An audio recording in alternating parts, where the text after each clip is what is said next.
Let's go ahead and call the meeting to order at 6:05. And I will entertain a motion to approve the minutes from December 15th, 2014. So moved. Second. Is there any discussion? Hearing none, all those in favor of approving the minutes from December 15th, 2014, signify by saying aye.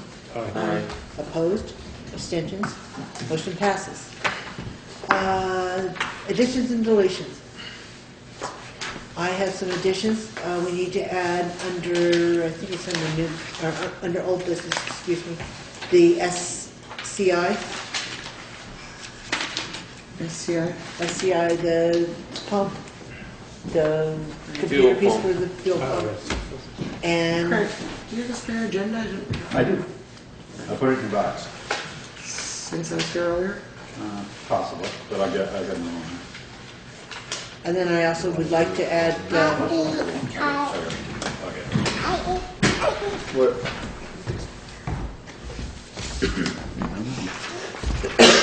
I'm sorry, what was the other, Kathy? SCI and... local solid waste committee appointment under new business. Okay. Okay. And any other additions or deletions? There may be a deletion on, there definitely will be a deletion. I need to take the, under new business, the Rescue Inc. contract off of the agenda.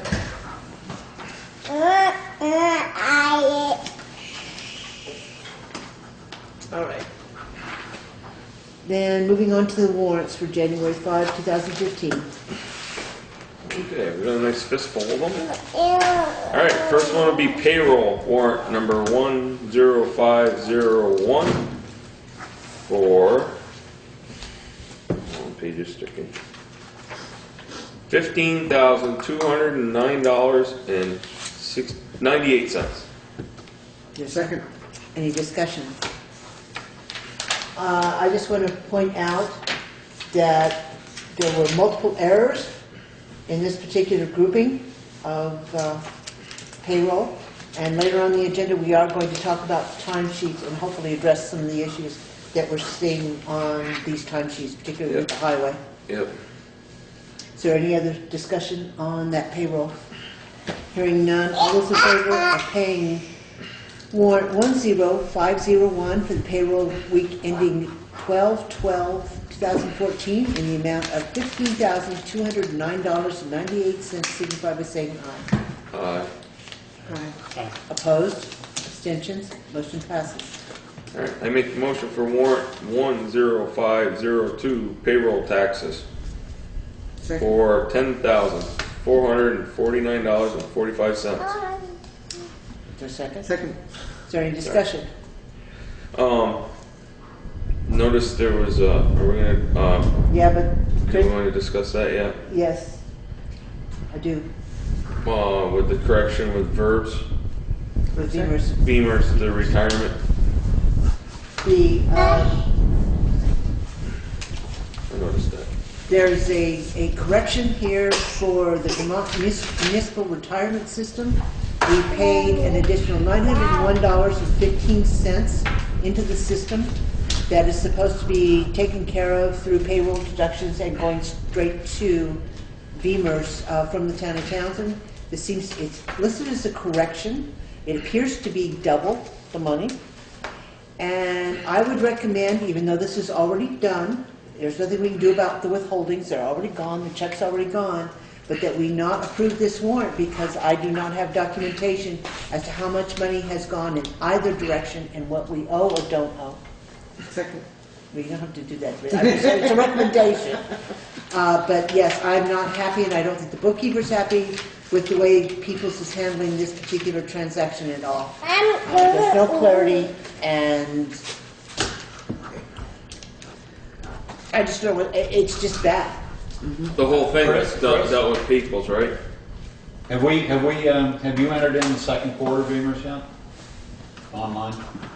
Did we resolve, is that in with Jennifer yet? Probably not, because No. we've had holiday and all I that. was It's not waiting, due. I was waiting for, Yep. there's one check Yep. that was only cut on Friday. Right. Okay. And I was waiting for that to get up there. And you got until the 15th or the 18th or something to do it, but I didn't know if that had been processed yet or not. So we had real hard numbers from them. We don't actually have complete closure on the third quarter. Okay. That's just 4. No, the third quarter. Oh, The one that September.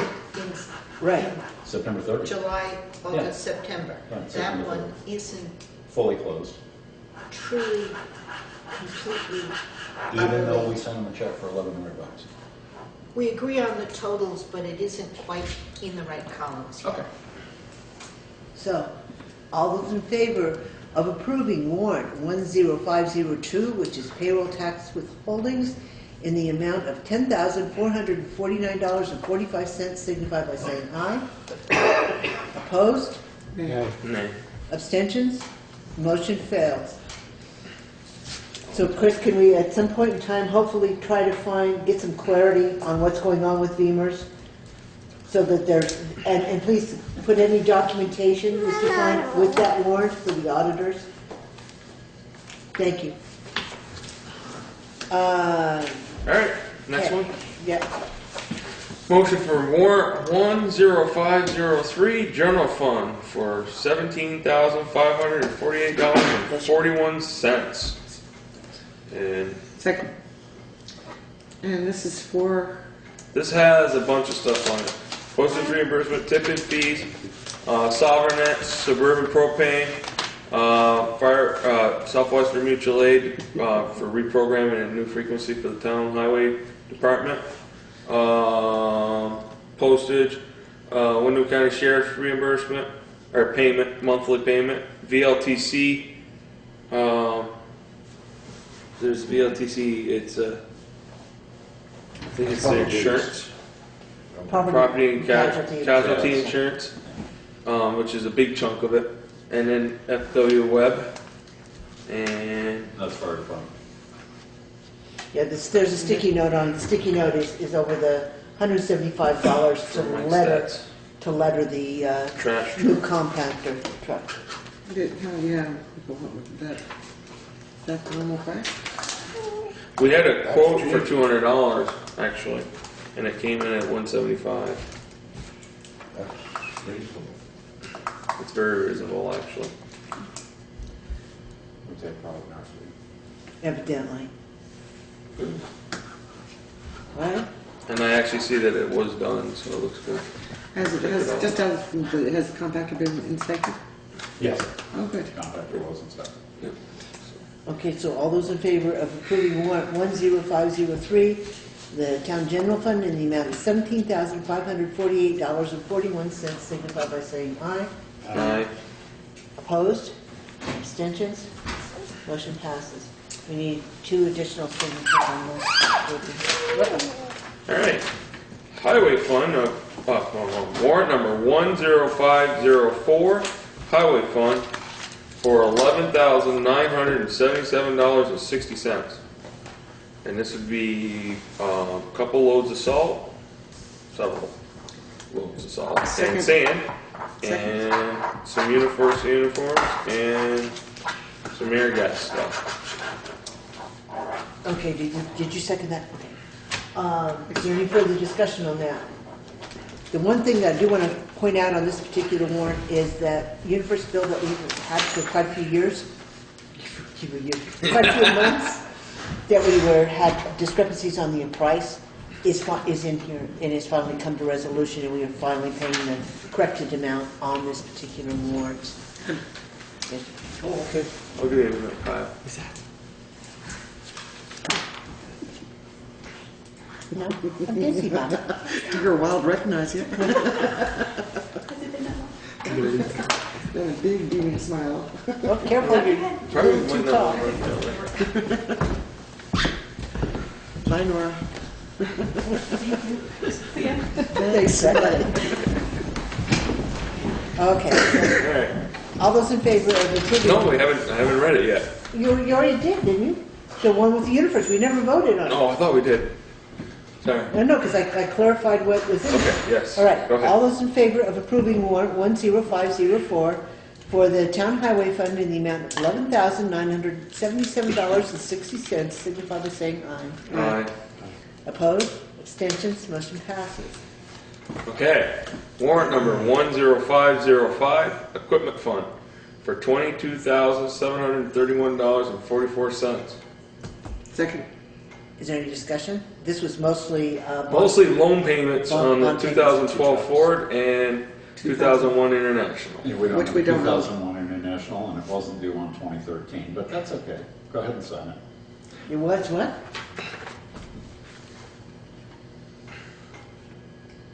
We don't have a 2001 International, Got rid of and the that. due date is in 2013. That's okay. Well, we maybe still be paying on it though. No. What truck is that actually for? It's for 2011 and it's due 2015, but it's the government we're dealing with, so there's a grain of salt. It is the correct amount. As far as I know, it's the right VIN number. I think As it's the far as correct the- amount. As far as the It's a invoice wrong that truck. goes into our file, can we please correct both pieces of information? So that when somebody tries to track this down, they're not trying to put it in 2012's pay orders.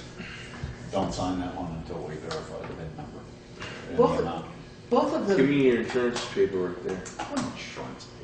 both of these are dated 2013. Yeah, December, that's when they're due.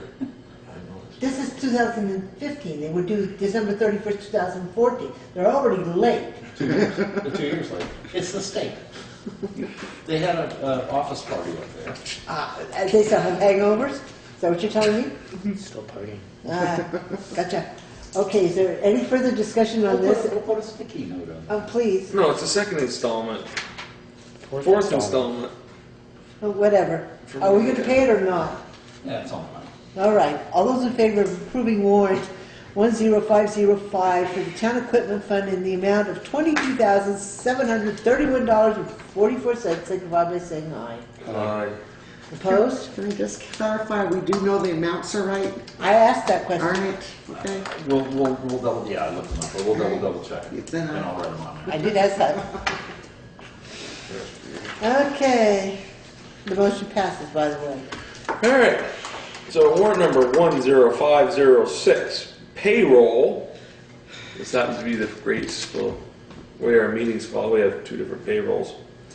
Be $8,395.08.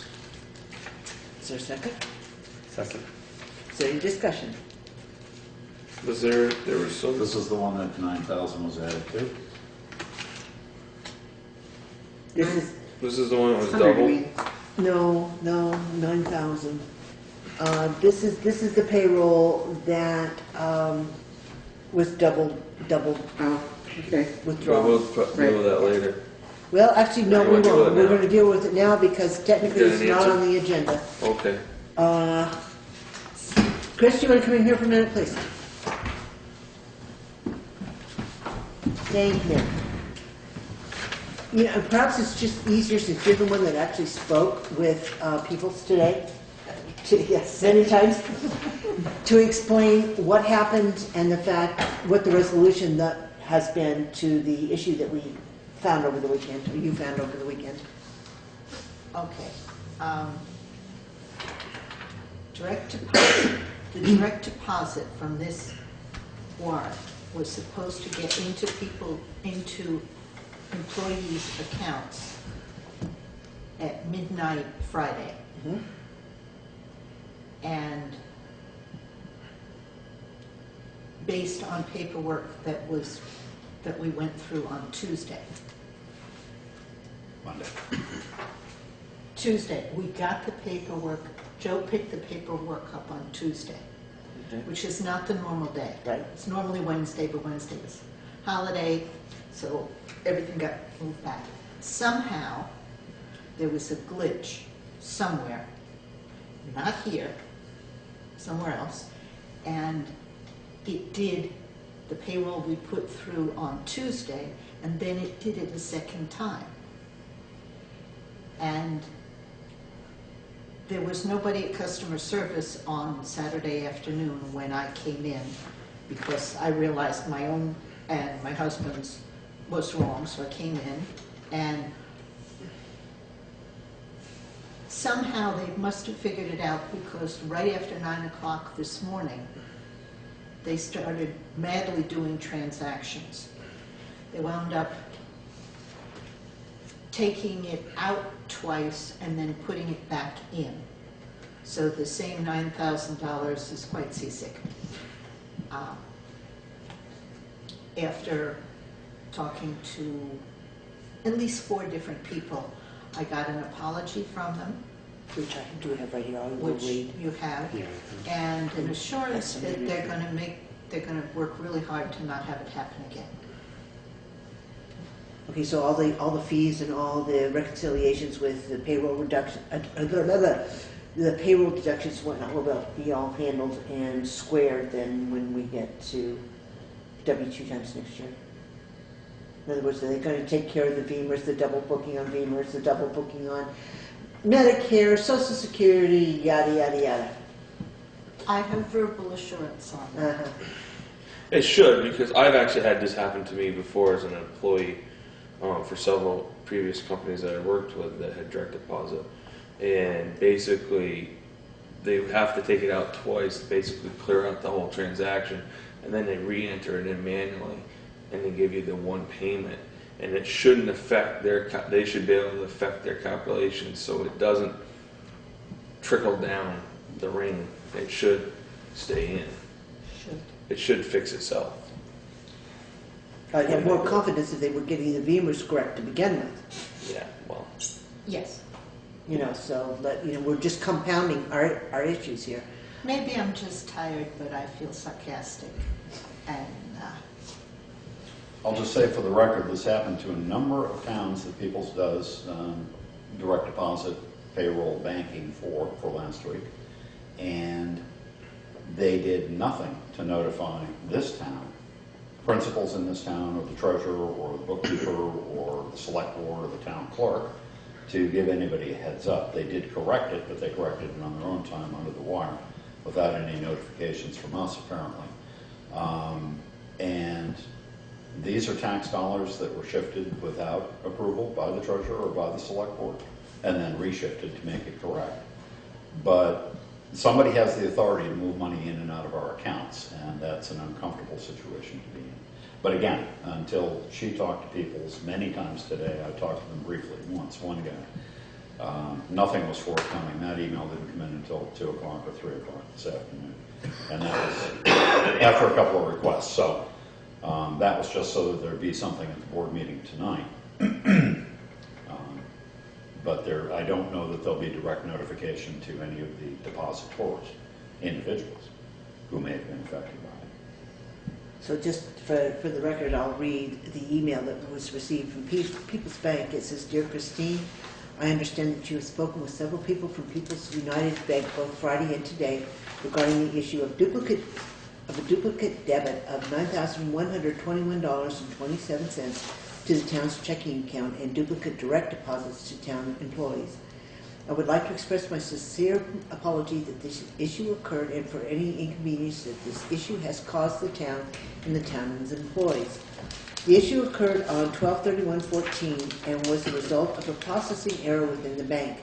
This error caused the ACH transactions for the town's payroll dated 1/2/2015 to be duplicated, resulting in 2 direct deposits to the town's employees on 1/2/2015 and 2 debits to the town's checking account in the amount of $9,121.27.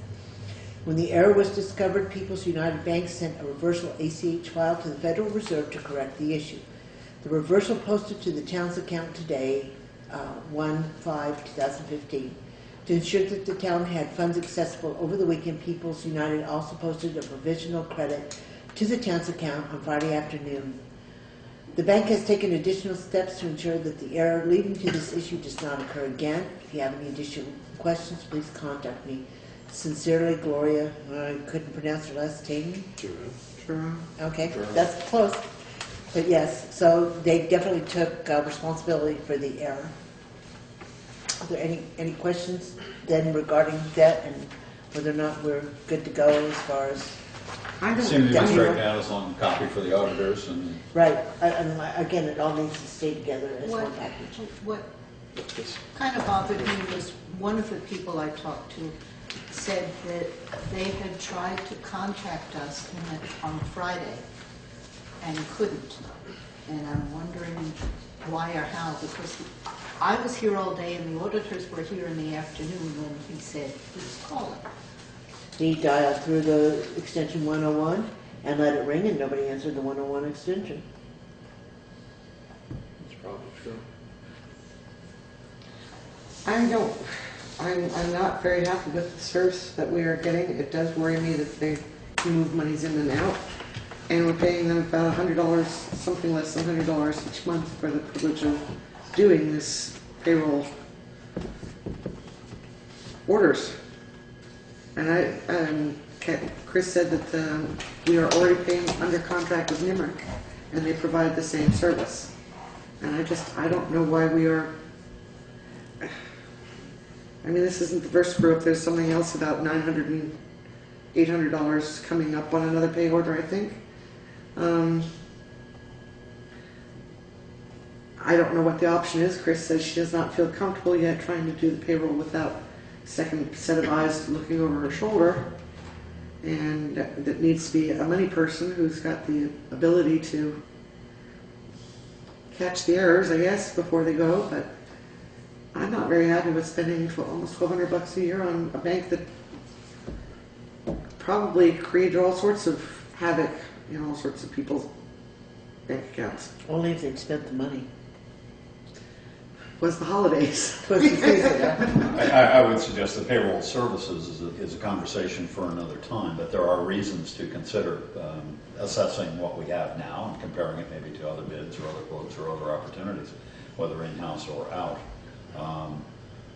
The big issue at hand, I think, is that nobody was notified. They have the treasurer's name, they have the town clerk's name, their signatures on their documents, they're on file.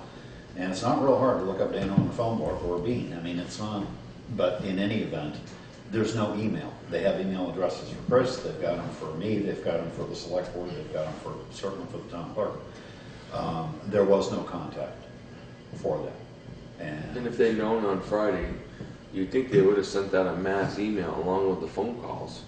Well, or made an effort this morning between 9 and 10 to make sure they got a hold of real people in real time and explained the issue and followed up with anything so that you were on the phone at 2 o'clock this afternoon talking to them. So, I mean, it wasn't, and she had to pull, information out as opposed to have it volunteered. So in any event, from a service point of view, I don't think they handled this one very well, even if it was an excusable, computer glitch error kind of thing where it just got duplicated.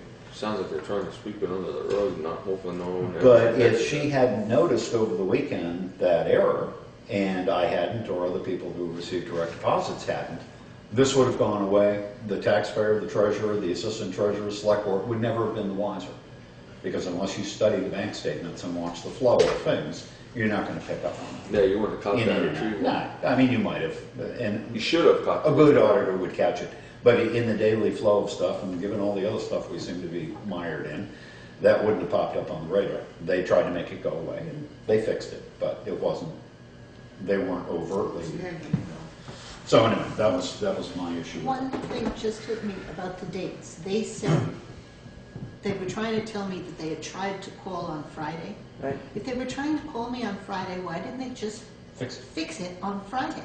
Well, they shouldn't have said it was the 2nd, correct? The error was on the 2nd, but the fix only happened this morning. But they put provisional money into the town's account on Friday. So they started doing They the started process. fixing it Friday. They started fixing it on Friday, just didn't get it all done. Well, they made it. Well, they had to file that thing with the FCC, so maybe that has to get some preliminary work to it too. What's the date on that? They knew on Friday that there was a problem because they put a provisional into the account. The treasurer has different information. Oh, he's got different. What else is there?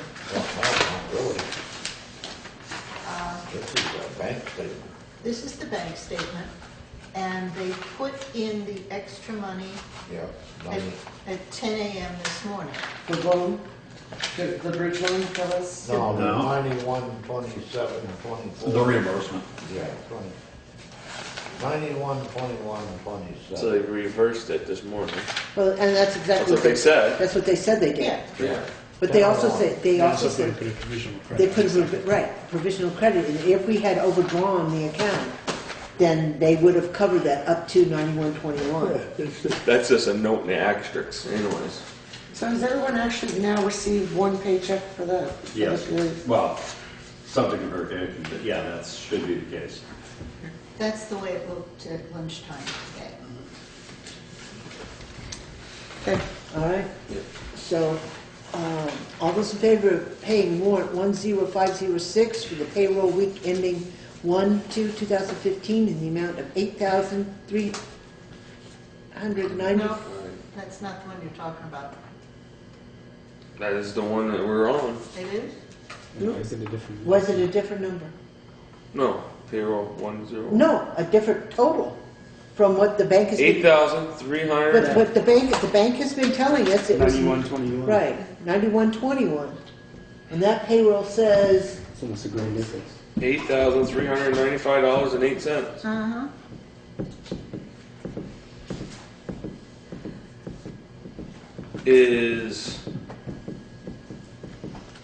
Is this added into that Yes. together? Uh-huh. Would that make 91,000? There's a piece I don't have a of, calculator. Hold on. there's a What? piece of two. $1,654? There's a, No, it may. that's too much. It's too much. How can the, Dale? I'm sorry, but how can there's the, a piece of warrant 2 in warrant 1 and warrant 6. Yes. See, it's not all the payroll, it's only the people who get direct deposit. Ah, okay, that makes sense. Okay, so... yeah, that- but people that's- get direct deposit. No, it's on that. not, it's not direct deposit. The withholding. Taxes, the- right. The taxes and the withholding is on warrant 2, Oh, okay. because that doesn't go to. So this is the net check and the other, But the Together they make the 91 gross. includes what's going to the feds. Okay, but we have this is the payroll that is in question. This payroll is for roughly $8,400. The direct deposits are for $9,100. right, so go back to warrant numbers. Yeah, but warrant number 2 was for $10,449, and that's And- just withholdings. But So- that's for 2, Where, that's for 5,000 of it? yeah, Yeah. that's for 2 different Yep. runs. Okay. Okay. I thought I had it figured out. That'd be right, roughly. No, it still isn't right. If $500 is what it would be added, that'd still be only 89, not 91. Let's see, debit is out of our account right now, credit is into our account. May I So- have the warrants and I'll run totals for you? What's this? I need 1, 2, and 6. Where's 1? 1, 2, 6. I'll do that. So we filed for payroll on 12/30, which was Tuesday, but it's really Monday, and they take the money out, but they don't. There's the second time they took it out. But they've taken it out then, but they don't pay it to us until Friday. They're taking it out immediately when we enter it. And here's the Those duplicate. are all 3 debits. Yeah, well, they took it out when we entered it. Now it's gone, but I don't get the credit in my account until Friday, but it's gone on Tuesday or Monday. So they're holding on to that money. Here they did the double on Friday. They took it out again. Then they credited us back this morning at 9:13 and 9:13, both of And then they those, and then they took it out Charge again again, yeah. at the same time. But they deduct from us as soon as she pushes the button. Which means they have Nobody 4 or gets 5 paid. days afloat. They get, well, 3 or 4, yeah, in some cases. Nice. Another reason why to look into other payroll services. They'll all have a sneaky credit. Well, that's how they make the money, 'cause then they take that check for 5 days, or if you were paying on Mondays or whenever you're paying, they get that number of days to. I think we should all just line up at Joe's desk on Friday afternoon and he can pay us cash. Yeah, I was gonna say, then it's a little pay envelope, huh? Strong box. I used to get cash at Payroll when I started. Back in the old days. Sign here. Yep. Can we move on to the next warrant while she's at her? You got No. one on the table, second. Can't. Yeah, I can technically move. Can we set the rules aside and proceed? We'd have to completely rescind the motion. She's almost done.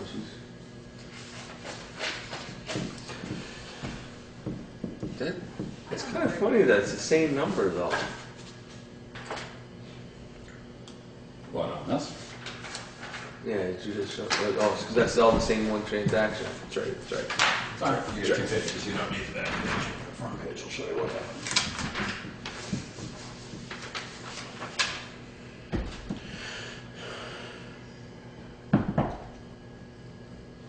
Even pre-authorized. But the second one says that too. And it wasn't.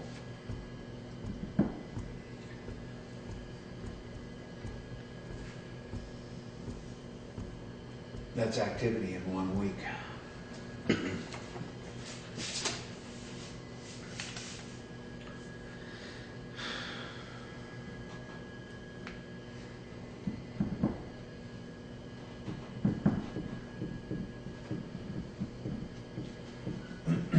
The select board hasn't met for 3 weeks, so it's a lot of.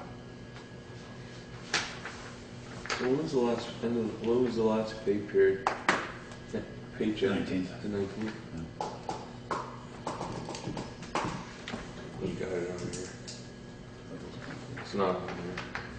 19th would have been payday. It'd be they would have been 60 on there. Okay, I'm gonna admit to you, I can't make these numbers match their number. We need the, you got the check registers? Well, at this But point, the thing is, though, is you got to remember, is every employee receiving direct deposit or not? No, most of them aren't. Okay.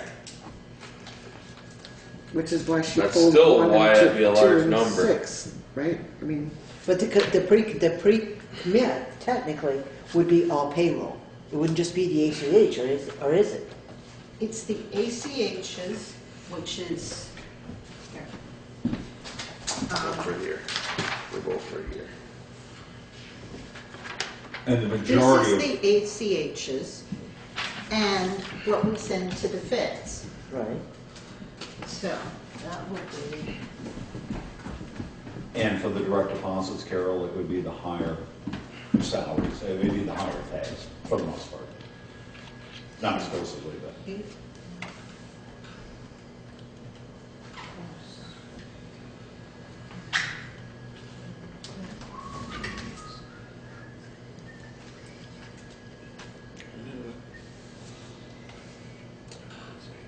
where's the little one? There it is. It's hiding.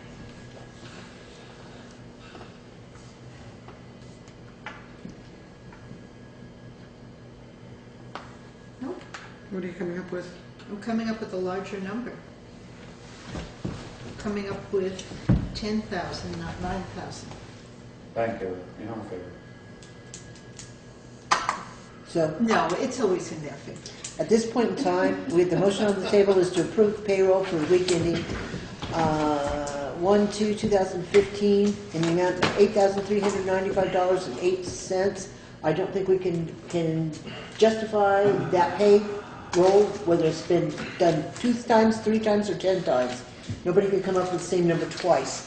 So I would recommend that the board not approve payroll and that documentation be attached to it for a variety of reasons, everything from the double payments to however this is actually justified or come to conclusion as to what the actual number is for the auditors so that they have some clue what the devil's going on. It doesn't have enough signatures on it Oh, anyway. and the select board for the next meeting, you're gonna have to sign it at the next meeting.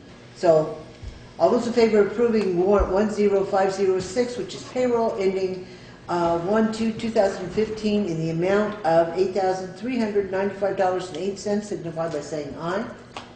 Opposed? Okay.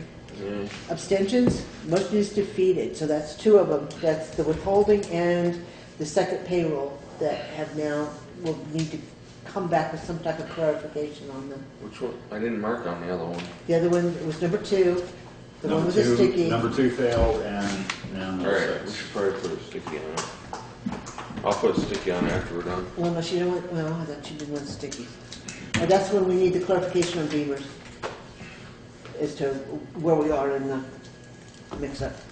All right, so moving on to the next one. I want you to hand those 2 to her, and she can just write on them directly, and that way they'll 2 and 6. lost sticky note. There you go.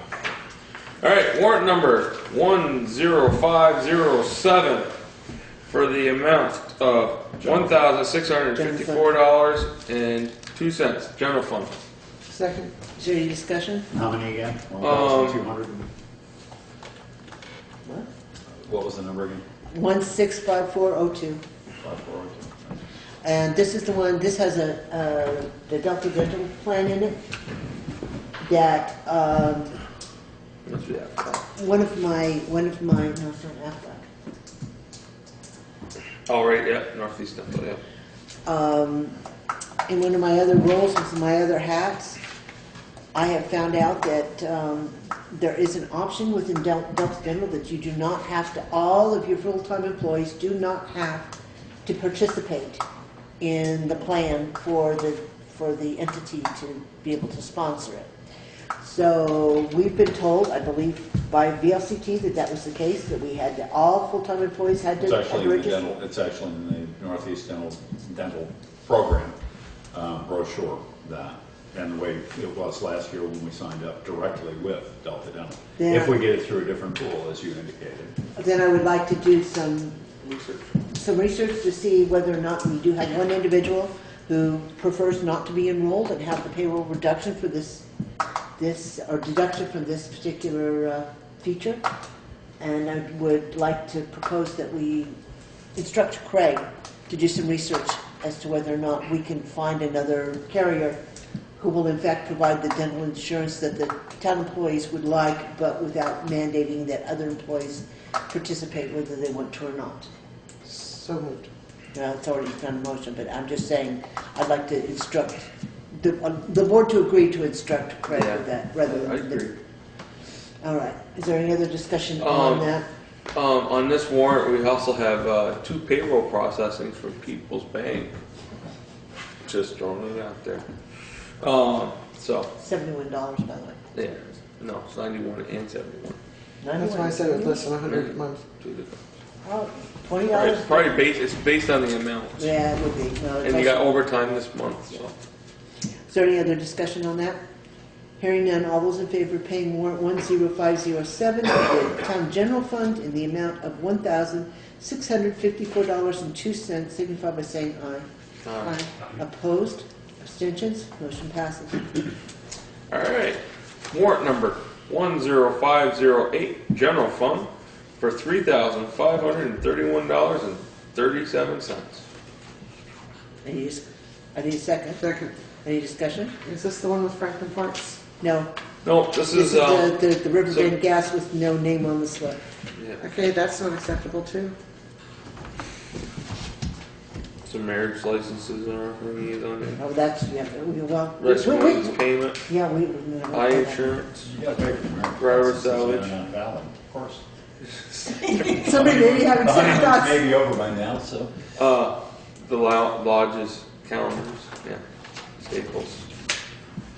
So, yeah, I have an issue, I think Carol agrees, that we've requested several times now that when someone goes to Riverbend and purchases gas, that the receipt be signed so we know which department it is actually for, whether it's for the highway department, whether it's for the fire department, whether it's for the snow blower for the town hall. But that we have some indication of who this is for, what department it goes in, and nobody seems to be listening. Maybe we should revoke the credit card. They're not using credit It's not card, it's a using gas, it's a Then reimbursement. Credit terminate card. the credit program. Credit card is fine, we have an open account apparently. And anybody who is a municipal employee or claims to be can charge food or a deli platter As I or said, maybe we should close that account. It says Firehouse Fuel. That one's got a name on it. firehouse fuel What's, for the heater. What's the account number? There is no account number, it's for gasoline, $12 worth of gasoline, nobody Still got signed an it. account number. Well, I put the account number for highway on it, just because that's what it always is, but nobody signed the slip, so I don't know. Fire department is 47. No, see, there's no number on this at all. It was a reprint of a receipt for $12. Just out of curiosity, So we didn't even, we don't reimburse. could it be that the sign slip the store keeps and they always send us, they generate 2 receipts? So it may not entirely be the fault of our, They couldn't find theirs if you went down there. but it may be why we're not getting it. Maybe, in fact, we don't know. They might be signing it, the store keeps the signed copy and sends the second generated. Because when I play with credit card down there, I get a blank one, you know. Who else should be buying fuel down there besides the fire department and the road crew? No, honestly, Me too, up that's and what I'm down looking town hall every day. at. And what we did at the fire department is we actually got our own credit card. We got a mobile. So Well, the there's- highway department has a credit card. I mean, this So isn't an issue. why aren't we using? Why aren't they using their credit card? Because my guess is there's only one card, it's probably in the foreman's pocket, and possibly another member had to go down and get gasoline for the For the chainsaws, chainsaws, right. or whatever, and didn't have the credit card. No, they bought chains from Warrants. So what's your Whole bunch pleasure? of new chains. You want to deal with it with this warrant? Do you want to request that something happen? Do you want? I think we need to have a sit down with the highway department about a number of procedures and policies that they're not abiding by. So I would say let's go ahead and approve this warrant, and I mean, because we're talking $12 or something, it's not. Yeah, and we're holding up a lot of other payments with this holding. Yeah, Well, rest- you can reduce the amount by $12 and just hold that slip aside, if you want. I mean, I'm not advocating you do any one thing or another. But then we You shouldn't can- be holding the store up from getting reimbursement either. Well, yeah, so no. That's the problem with approving things after the fact and buying them all the time. That's always the problem. You're always approving payroll a week late, you're always approving bills when the invoice comes due, not before you buy it. I know. So let's I don't know. Do you want to actually talk about a time to sit down and talk with the highway department? I mean, there are multiple issues that we need to talk with them about. You want to just do that as one lump sum later on in the agenda? Yeah. All right. So, all those in favor of paying warrant 10508 for town general fund in the amount of $3,531.37, signify by saying aye. Aye. Opposed, abstentions, the motion passes. I did charge that to the highway department. That may or may not be correct. I just made it up. All right. Assuming. Warrant number 10509, highway funds for $5,296.20. That was all. No, yeah, this is a load of sand. This is a bunch of sand orders and uniforms. The corrected uniform price is on here. No, that's not the correct uniform. I Is there a have second? Second. I pulled out this old one and the email paperwork that goes with it, if that helps with any of those numbers, but.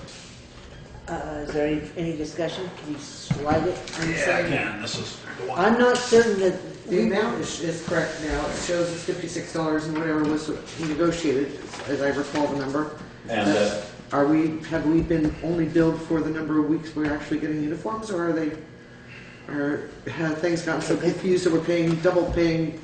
That's Well, the problem with these is that they're dated like Friday. with the 30-day 1/2, overdue notice. with a 30-day overdue notice on them. This one says 12/26/14. 30 This days one overdue. says 1/02/15. But they both say 30 days overdue. With and- the stickers on. And the problem is that they're printing new invoices to remind you that you have an outstanding bill. Apparently, they're changing the numbers of the invoice at the top.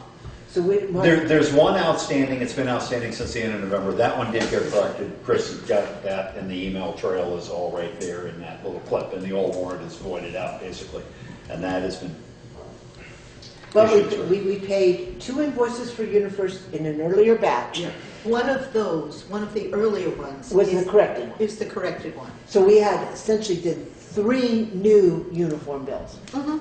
And it says you have 30 days past due, terms net 30.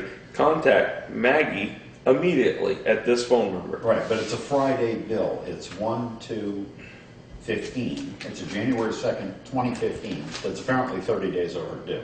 This is getting an agreement. Can we go back to, I came on board in July, and it was probably October-ish that we finally got them to back down on the It was price that they were September, charging. but yeah. And therefore, we know how many weeks since that contract price was, can we figure out how many weeks we should have been billed for, how many weeks we've actually paid for, and resolve it that either we owe them still, She or, can do how many times have we paid? well, we need the 2 minutes, pages of we'll need the minutes to AP. determine what date that we signed that contract. She can do a history report. Can you tell us what date precisely we signed the contract? It's going to take her a second. Not signed the contract, but when we started paying $56.10.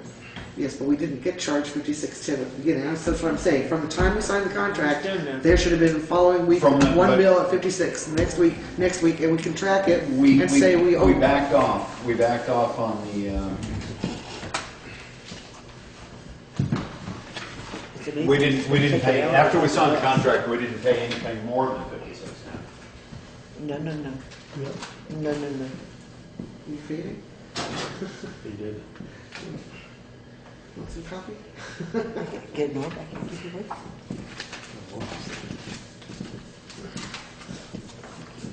Be careful.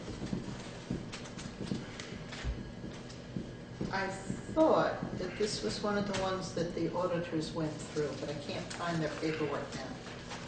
But what you're asking is something that our auditors excel at. Okay, So- could you perhaps put in when you see them tomorrow, or? I mean, the biggest issue with this, Chris, is the fact that it's got the 30 days past due notice sticker. It's a brand new bill. So we want to make absolutely certain, since this is supposedly past due, that it's not a duplicate of a bill that's already been paid. I can't do I wonder if they're sticking those on there just that we have something that's outstanding. They're trying to remind us. It doesn't matter. The way it appears they're telling us that bill is 30 days past due. That bill is less than a week old, Right. period. The one where we had the price changed, they sent the change through on the Tuesday after you had met. And so I had no way to get it to you and say, look, they finally, and they have been a bit concerned. They called and been emailing back and forth because they were thinking that they were going to get paid last year. And of course, they missed your last meeting of the year. Well, I'm not particularly concerned about their $56.10 since it took them 3 Why not? months What I'm to saying, correct it. yeah, but what I'm saying is that may be the reason for the stickers, is that they think that you're stonewalling them when in fact They're- they missed the deadline. They will in fact see Stonewall if in fact they continue to put past due notices on bills that are less than a week old. less than a day old. Yeah, they will think Stonewall. All right, so, I mean, you guys sit here and I also think about it. It's an account. We have an account with them, and we owe them money from a previous And it's invoice. warranted and it's being paid. And actually, that was just straightened out after your last meeting, between meetings. Right. It was straightened Well, out, that's why therefore it's on a warrant. If we could get the accounting up from this date, we were supposed to. We can. I can do a 56 history, per like- week, and we have paid this number times 56. We owe you this check. We are settled. Do not make sure that no further bills come out saying they're 30 days late when we haven't. She can do a history report and we can count the weeks. It's just that Nimerick has locked us out of the history report function. But these two bills are legit bills that we should be paying, Yes. Have they been signed by the foreman? I assume they are. because they are for these 2 weeks. Well, if we have overpaid at any point, we can make it up next time. I'd say go ahead and pay these at the moment.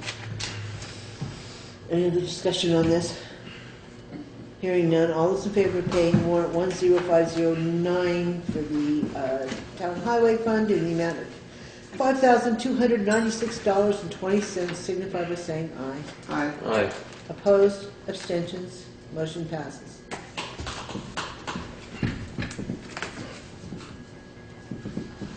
Alright, last one. Warrant number 10510. I only got a way of saying that. Equipment fund for $998.09. This is, Second. is there any discussion? I don't see on that list of items obtained from Napa any suggestion of emergency requirements. I questioned Craig. He said that they were under the blanket purchase orders that are down at the town office.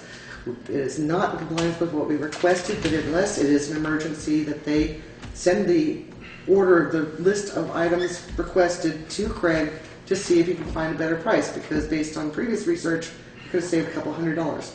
I don't see why. I'm not very happy with this, because that is clearly nothing that I see there looks like it should have been an emergency. The only thing I can see on there that it's a wing hose. I don't know if they broke one, but otherwise, no. And how much was Welding the wing rod. hose? Well, welding rod, actually, they needed all of a sudden. Wing hose is $15.76. $15.76. Yeah. So the other And there's a couple- $975 was not essential. Right. It says right here, some is all equipment question mark. Then it says right here, famous one, stock for shop. Then those are exactly the kind of items that we have the opportunity to try to save. And I know it's nickels and dimes, but they do accumulate. And we have to spend so damn much money on everything else under the sun. If we can save even a little bit, I just want it to be judiciously spent, and this really outrages me. I know it's the smallest pay order we've got in the whole schedule, but I know that. But at the same time, it's the principle of the thing that it couldn't, if you don't take care of the small stuff, the big stuff doesn't get taken care of at all. And just because they've got a generous budget does not mean they can spend it up to the nines and be okay. It's not okay. So my question would be then, to be able to deal with that, do you want to go ahead and pay this as the merchandise has been purchased and basically they have it in stock? Yes. And then take care of putting the clamps on the spending in this manner after the fact? Yes, because we do have the stuff. It's probably unreturnable. So yes, we have to go with this. But next time, we have to read the riot act. If this happens again, no, you pay for it out of your pocket, and we'll fight it out with you, okay? Or something. I mean, I'm Restock. fed up. Restock, because they obviously used something out of, that's fittings they used out of the bin. Okay, so then all those in favor of paying warrant 10510 for the town equipment fund in the amount of $998.09 signify by saying aye. Aye. Opposed, abstentions, the motion passes. So now, if you want to make a motion, make it. I make a motion that we meet with the highway department, with Kurt Bostrom, the foreman of our road department, and set policies that if he does not abide by, will have significant ramifications to be determined by this board. Okay. Is there any discussion? Meet with foreman to set policy. And Clarify determine ratifications if they don't ratifications. If it's not followed. We are the boss, and it's not an unreasonable request. So it's not going to be a request the next time. Do we have a date that we went in, before the next meeting? Before the next meeting. You seconded? There was Kyle, Yeah. before the meeting on the, whatever, the Yeah, that's 19th? behind us. Well, you have a budget meeting on the 8th. We You should just- have a highway for the budget, but you can't do We anything can't fit that into, this is going to be You're right, evening. you're right. Maybe the following Monday, the one between, our next meeting will be on what, the 19th? So, 19th. Well, you We're gotta talking the determine 12th? that. That's Yeah, the one. 19th is the holiday. Right, okay, so, but we don't have a meeting on the 12th. No. Holidays there. Martin Luther King's birthday. Okay. If we have Kurt come in, that would, we pay time and a Take half. time off. Okay. No. What about a special meeting on the 12th? Next Monday. Weather permitting, please. Oh, yeah. Calendar's Let out. me get a copy. What See time? that backwards. 4 o'clock? That's, No, don't do that to That's me, because I Kittredge. can't be there. Kittredge Corporation. I've got not a, Richards. I've got a meeting in Brattleboro at 3 that'll go until at least 4:30. I couldn't be back here much before 5. What day are we talking? Monday the 12th. I'm just throwing that as a possibility. Anybody? Is that, No, doesn't. That also doesn't applies work us. for you? You Tuesday the 13th. Wednesday, there's AA and a planning commission meeting. Not on Tuesday. No, on Wednesday. I'm just saying the hall is pretty tight on Would Tuesday Wednesday. work for you, Carol? Tuesday would work. Tuesday? What time do 13th. you call? You're on Tuesday work shift. for me. Shift, so, Do you just switch with somebody up here? yeah, it's well, Okay. that's what we're doing. So what time would be good on Tuesday? 6, get it done. Or if that, wherever works for you. Well, there again, it's gonna have to be weather permitting, because, you know, Right. we were talking to Kurt, and therefore, Right, if he's if gonna, he can, yeah. So let's tentatively schedule it for 6 o'clock on the 13th. There ain't no ball games or anything, is there? And would you please notify Kurt of his requested appearance If this motion is approved. when that comes? Okay, so it's any further discussion? Long meetings on Tuesday. Hearing none, all those in favor of scheduling a meeting, just discuss. Well, you gotta move to speak with the foreman, right? But I'm Yeah, just okay, adding in, move. I'm adding in that you've decided, Okay, weather permitting. move to discuss policies and procedures. with the highway. with the highway foreman. Is that all of it? Is there more of it? Or No, that's just, move to meet with the highway foreman to clarify purchasing policy and set purchasing policy? ramifications. Okay, very good. Well, won't it be other issues beyond just, And anything else plus the kitchen sink. We can always Does make Kathy it have a an list? executive session if we need to. I'd rather not. So anyway, so all those in favor of approving the motion to meet with Kurt to discuss the purchasing policy on Tuesday, the 13th at 6 o'clock, signify by saying aye. so I can just clarify, so we're limited to only talking about the purchasing policy. What else do you want to talk about?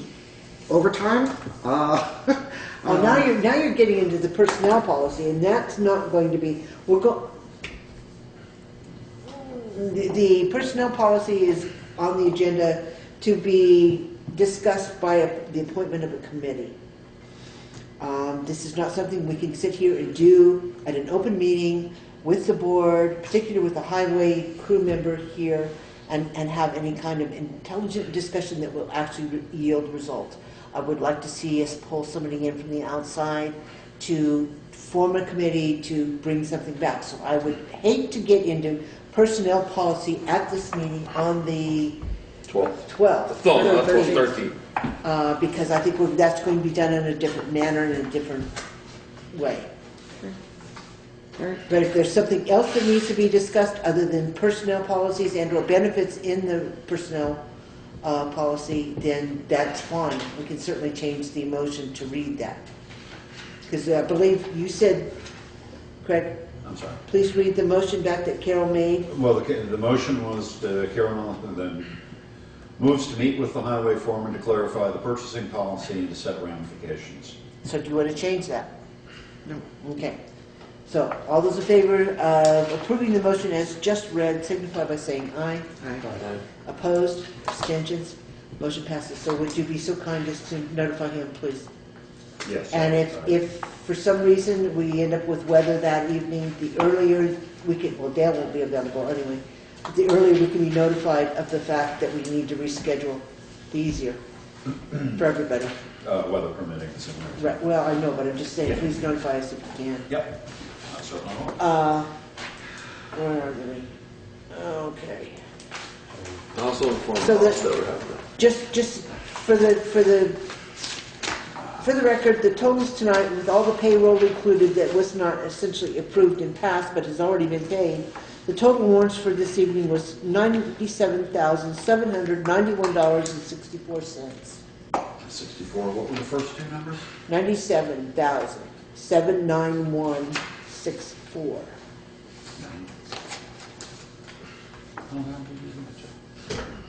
All right. So then moving on, there's nobody here from the highway, so I'm assuming we don't have a report for the highway. Law enforcement, there's no one here for law enforcement. Do we have a revenue report for you? Did we get one Yes. for We this? have the Novembers, which Right, we haven't wasn't got very the peachy, but December one yet. The town I'd be clerk, interested to see December. the town clerk, we did in fact get an over the counter. Listing, you should have two of them Yeah. from the clerk. Treasurer Joe. You have approximately 503,000. There's a few dollars, but I didn't subtract it out because it don't sound like your 9121 is concrete yet, Doesn't so. sound like it, does it? But you got 503,000. Okay. So we weren't in jeopardy of bouncing any checks over the weekend. Well, that was a good Oh, thing I to know. knew that when Chris called me. Okay. But that's before 100,000 tonight, Yeah. and you're going all the way to the end of February or March. Okay. And we're getting I'm not the some one that's results. actually writing the check this thing with me, but what can I say? Anyway, moving on. Members of the public, there are none. Correspondence, we did receive a note from the listers at our request. Remember the last meeting, we decided to ask them for the recommendation, and we received this from Dick Lucier, Gene Cook, and Mike Bills. It says, after discussion by a quorum of the Board of Listers continues to recommend that the board remain at 3 members, but have the option of appointing a clerk if necessary. So their recommendation is to, at this point, leave it in place as a 3-man board until town meeting. So what's your pleasure as far as that goes? Right now, we actually have 4. One member of the Board of Listers is not available and cannot participate, but it appears that they don't recommend filling the vacancy. I think we should defer to their judgment. On the sidelines to that, I will say that in speaking with a couple of the listers, they've indicated that they would like to stay with 3 after town meeting too, so that may be a consideration for a special article in the warning for the town to vote on keeping the lister's office at 3 as opposed to 5. Isn't that article number 2 or something? on Well, we it? don't have the warning We haven't hammered done- out. we That haven't was done put the in warning just as a yet. holding place. And I know you discussed it during budget. I'm just saying for the record that in discussion, there's an indication that rather than staffing at 5, the listers would like to, they have a pretty good group, I guess, would like to maybe hold it to 3. Okay. Any other questions? Okay, under old business, FEMA update. It's not in yet. It should be in tomorrow if I get a chance to get it in tomorrow, but I'm honing in on it a couple hours End of the week? ago. Well, by the end of the week, definitely. Have we, is the planning commission going to meet on that flood ordinance with the suggested revisions? They are, and I've got 2 meetings. I've got a meeting on Thursday with Wyndham Regional. Part of that will be in the discussion at that meeting on Thursday. There is supposed to be a public hearing at the end of the month, which will include some of that. It's supposed to be a public hearing here with the select board, I haven't told you yet, on hazard mitigation issues that really need to be hammered out. Take that to the planning commission next week and see where they go with that. But that's also hazard mitigation. It has to do with FEMA. It has to do with reimbursements from the state if we do have an emergency issue. That is all changed, and we need to have a policy in place for hazard mitigation. That's partly on the planning commission. They've been absent in the last couple of months, a month and a half. We really haven't had much of a meeting. A couple of them been on vacation. We've had weather lineup on Wednesday nights. In any case, there is a meeting of the planning commission on the 14th. We'll know more after that, and I'll know more after the 8th when the regional commission meeting, special meeting. Hazard mitigation is how do you plan on deferring future damage and stuff like that? You Okay. mitigate, how do you fix a problem, you know? one of the things that I questioned, but without really having a visualization, was the saying that if a property was being constructed, if an addition was being added to a property already in violation of the flood hazard, that under the rules that they've proposed, a 500 square foot building could be added. That is the size almost of another house. To my mind, an accessory building would be a woodshed or a doghouse or something. You are doubling the risk of this thing floating downstream and causing horrendous damage further down. To me, that is not an accessory use of 500 square foot building. That building, if they want to add it, needs to conform to the FEMA regulations of water flowing under it. Right, but these regulations are right out of the state. I mean, this is the base boilerplate from the state. This is done basically by them and presented after a lot of effort by the Planning Commission to get that and work that out, was to get basically state approval that would meet muster with FEMA and the National Floodplain or National Flood Insurance Program. So, in other words, none of my concerns have anything where they're. They do. Well, I can certainly take that. I can certainly take that. And Because I'll have to look at the policy to see where that is in there. But the other two, the typo is no problem. We took care of that. The administrative assistant. Having to certify that everything has been done in compliance is ridiculous. That is the big issue, and that's the one we're working on now. We're trying to pool that with somebody who's certified that also is the administrator for other towns, so that Townsend doesn't have to have a unique individual. But that's still going to be money out of the pocket of the townspeople for somebody wanting to build in a flood zone.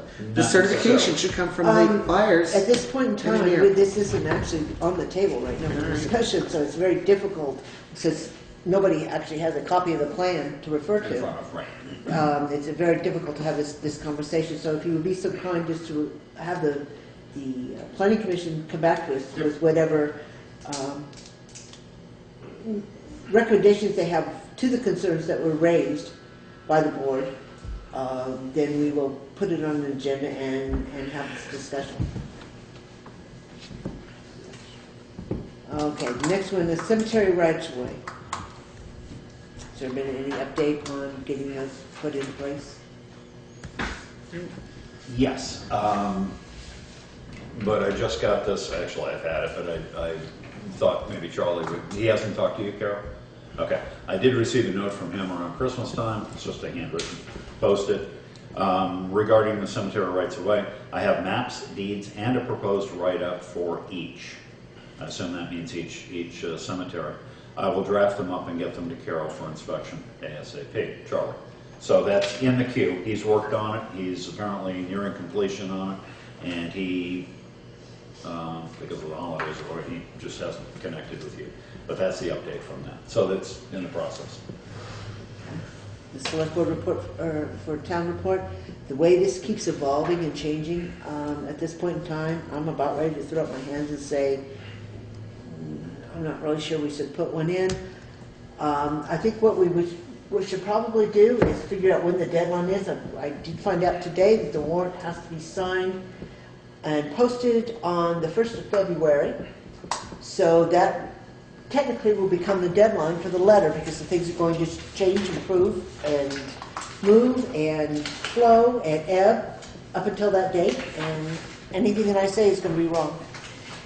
So I'll just present you all with something appropriate to the time of February 1st. Is that acceptable? Well, the way around it, too, is to simply date it and say whether it's true as of January 5th. Things change between now and March, but, No, we can certainly do that, but, it's just, we haven't really talked about, we haven't talked about the warning yet, so it's a little difficult to write the letter when we haven't even really discussed the warning and the format and or the concerns of the warning yet. Chris? Yeah? What's the publication deadline? Real or proposed? Oh, bother. Well, petitions aren't done for outside voters until the 20th, so. Right. It's actually 22nd. But the auditors are going to press with the town report when? Not long after the 20th. Okay, so they can meet on the 19th for any last minute decisions and sign the warrant, basically, the warning. So the warning's the big issue here. The select board report is what you're talking about right now. then that needs to be in by the 20th. The warning technically does not have to be signed I until understand that, but February to get it 1st. in the town report if they're going to press on the 22nd or whatever. Then we can sign a warning in the town report at the same time, can we? The select board report. You can, sure. We certainly can if it's one written. I mean, I've given you drafts, but they're suggested and they do need some work, but I mean, that's Drafts of boilerplate on my drafts of the warning. Or the warning. I was And gonna say, you haven't given me a draft of the letter. You don't want a draft of the letter from me. I have your draft, and that's pretty good, I think. All right, so, After the warning, I haven't seen one. oh, there's There was one, one, I think I put it in your box, but maybe not. I'll get you one if you didn't. get it's it. got placeholders in it for things that we've talked about over the time frame. Oh, You know, I things didn't like see it, but- the land and the Yeah. listers and things like that. It's got placeholders in the. Well, and there is a new article with regard to law enforcement to put that before Right. the Yeah. town. All right, so I will I'll dig have it that for you out by and the see what budget it looks meeting. like. Yep. See how appropriate it is to the situation today. Wind solid waste assessment, I asked Craig to put that, well, I asked him to put that on, put Wyndham Solid Waste on the agenda, but it's not necessarily an assessment. I was gonna give you an update. They did have the public hearing. I did go. There was 2 other towns represented there. We didn't have a statement to say there, so I really didn't say a statement on behalf of the select board. I did say something as being on the board of the solid waste, but it weren't really much. It was more of a highway thing. But the thing was, Newfane was there and Halifax was there, and there was really no testimony at the hearing to change the assessments, or there was more questions on why and how everybody was assessed and everything else, and that it was come out of the whole discussion with everybody who was there. There was actually more people there than usual, probably about 15 of us, which is kind of small, but to have Wyndham Solid Waste needs to basically be more in our faces as in the select board and being more in tune together with what's going on, and there was a lot of confusion from the select boards on how their budget is put together and stuff, and like even Dummerston had a one-on-one meeting with them about it prior to the meeting, and got a lot of clarity, and it was more understood. So everyone who put up in the arms and everything was in the newspaper about really was misinformed or didn't understand, and basically after clarifying a few things and explaining a few things, there really wasn't that argument anymore. So we are stuck with that 16% increase over. Well, it's the 16% on ours because we didn't previous year budget properly or estimate what the increase was going to be. My And understanding then- was we didn't get the bills in time. Right, and that was some of it was. I mean, I think right now, knowing what's going on, that gap, it happens every year in December. So somebody wasn't On top of it. communicating very well. I feel is a failure in communication amongst everybody, and to fair it out, make it fair to everybody, to really understand what's going on. So, and the thing is the biggest discussion was that this next year will be a transition year, and I can tell you, Wyndham Solid Waste will not look the same in a year and a half. Which means more money from our pockets? What? Which will mean more money from our pockets? Well, the whole thing is it's from our pockets or theirs. I mean, the burdens come onto the towns to basically the law passed, Act 148, is created it so we pretty much now, if the town wants to do it on their own, is you got to have your own traffic cop for trash, or not traffic cop for trash, but managing the whole trash business in a bigger realm, or do we all sit there to get together and consolidate it, and we all pay in to have one traffic cop? That's the way best way to explain it. But there is a lot of things. There was a lot of clarity to me as being a new board member on Wyndham Solid Waste. to see that it's definitely going to change. It's definitely not going to be the same picture. But is it a benefit for us as a town? Maybe more than it is some of the other towns. Or maybe not. But either way, we are required to do certain things that are, here's another one of those mandated things that no money comes with it. So it will cost us a lot of money if we were on our own. So now that brings forth the next point, which is what I added to the agenda, and I think that at this point in time, we need to appoint a committee to look at, for town meeting, to come back with a recommendation for town meeting of what the Townsend situation is going to look like as far as waste management. In other words, how are we going to do bags? Are we going to do ties? Are we going to do punch cards? If so, we're going to do tokens. If so, how much are they going to cost? What size bags are we going to take, and et cetera? What color? What hours should the center be open? All those different types of issues. All those different types of issues that we've been talking about in a peripheral manner.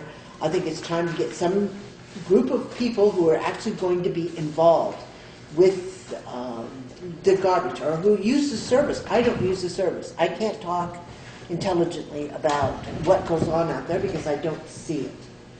And I don't think Kyle is using the service. I don't either. You don't either, and I don't know about Bob. So I think basically we need to find some community members who will sit down and get an understanding of what's coming on July 1st and basically make a recommendation to the board that we can present at town meeting as a citizen's recommendation that we would like to move forward in this manner with the new waste management requirements. I mean, we're in crunch time for town meeting, but I guess we could probably get something. It's not gonna, you don't have to decide if you're going to use Tap Meadows as a transfer station. You don't have to decide any of that. You have to decide, are we gonna buy bags? If we're gonna buy bags, what are they gonna cost the individuals? Where are we gonna sell them? What hours is the dump going to be open? All those types of issues, all right. not All right. this massive picture. So we're breaking it down. Okay, that's fine. And I would like to see that happen sometime in the next couple of weeks, because again, town meeting is roughly 45-day, well, a little more than that. Do you have any idea of any individuals who might be willing to volunteer for such a committee? I don't know, because again, I don't know who actually uses the service. If I had a better grip on who actually goes out there and takes their trash and the issues that they've dealt with, I might be able to make some recommendations. I just don't have that knowledge. Well, I'd be willing to serve on a committee for that. Shall I contact other people I know use the dump? And That would be such a bad idea if you know people who actually would take an interest, number one, in what it's going to cost and what it's going to look like, and try to pull a group of 3 or 4 people together that could come up with just the basics of what happens when you drive in the gates and present to the board. I think that would be extremely helpful for us at town meeting. okay. You would like to have some assistance from me? I wouldn't mind helping. You know, Well, I don't know what my time I was planning on tapping into you anyway, because you've got the numbers, and you've got the formula to figure out what the per bag cost would have to be, and I'll assist you, yes. Well, okay. But we need to find some other. I'd like to have some. I'd It's like to see got- at least 2 more other, if not 3. There's got to be outside participation. It can't be Yes. just the board, because otherwise we may as well make the You could have decision posted it here. up at the little shed. At the, Yeah, but that takes too long. I think it'd be better to do a reach out to individuals who might be interested in doing it. Might be able to find some people. You know, and like I said, using the meeting before town meeting, that'd be Monday the 1st, is that right? Of March, to have the committee basically give a recommendation to the board so that we can take that back the next day to town meeting and have a discussion about it. Okay? So do you want to actually want a motion to appoint, for the appointment of a committee? It'd be more official, but, or do we just want to appoint the Could committee? you recommend us to, but instead of making a motion to, we want it, well, I'd make a motion to try to form and find interesting parties to join the committee, and then we'll come up with names, and then have you appoint us a committee. That work? Carol, does that sound about right? I think No, it that's could gonna be take an 2 ad weeks. hoc committee. Yeah, it could just It be could an be an ad hoc yeah. committee, okay. I don't think it needs to be I'm just weighing in. If we wait If you 2 do weeks it to- official, then you're gonna wait 2 weeks. Right, to that's what I'm approve it and saying, make an that's appointment. what- Somebody's I'm trying gonna to- say, well, can we geez, get I'm away going with just for making it, that- swing I right. think we just make a motion to appoint an ad hoc committee Whoever Carol can bribe to discuss waste management and what it's going to look like. to make a serious recommendation to the board on this narrow set of issues. Right. Okay? Yeah. So we want a motion to do that? To form an ad hoc committee? I'll make the motion. Second. Okay. All those in favor of forming an ad hoc committee to discuss the form that Waste Management is going to take after July 1st, signify by saying aye. Aye. Opposed? Abstentions? Motion passes. So if you could let Greg know who you might be able to get involved in that, so there's a record of it. Anything else on Waste Management? All right.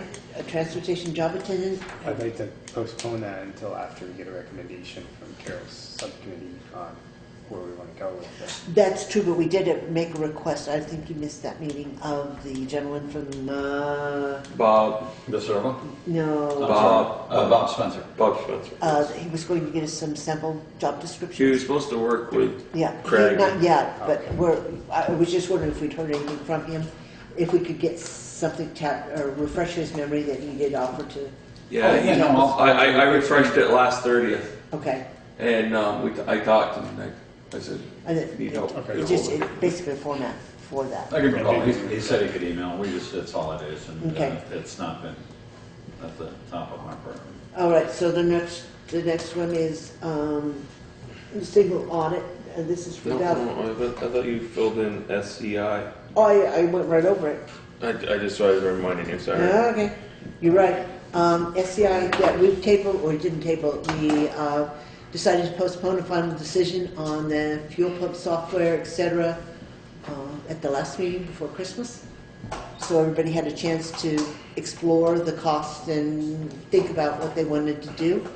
Are we ready to make any kind of a decision or recommendation on that? Without having Bob here, I'd hate to make a representation, but I'm gonna give my opinion on it, and you guys can go from there. I think we might as well stop the bleeding now. We get a working pump, we'll get the working pump. Yes, we spent a lot of money on it, but at this time, I don't see us buying the rest of it. I will not support buying the rest of it. I don't foresee the complicated use and the associated cost of maintaining it with their flying the employee up to set it up, and then I believe there's a service contract that you'd have to fly an employee up. You're talking about $1,500 a lap, basically time to benefit. It's just small. And I don't see any of us having the time to analyze The the data. detailed reports that this is going to generate. And while if we were of that bent and had the time, it would make sense, but I don't see any of us. I can't fit in time. Not to mention the board is going to change in March. And so they could pick it up then if they decide that there's somebody that, look, but I'd say no too.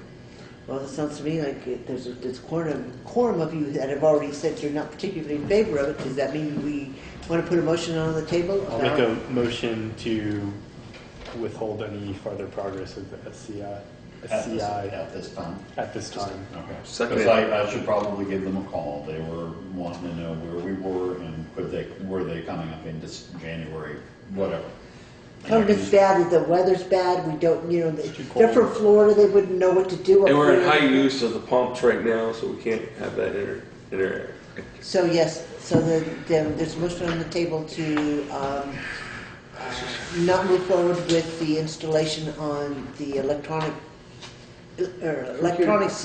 component of the SCI system at this time. The electronic, Second. yes. Is there any further discussion? Hearing none, all those in favor of approving the motion as stated signify by saying aye. Aye. Opposed? Abstentions? Motion passes then. So if you would notify them that at this time, We don't have the infrastructure in place to deal with the software. Okay. Yeah, took care of that. Now we can move on to the single audit. Valley Cares, the third building, the audit for the construction of that building is due to be done for the feds to satisfy their requirements that the money was spent properly. This is something that Valley Cares pays for as part of the contract that the town signed with them. But we are the ones that need to engage the auditor and provide the books for them to audit.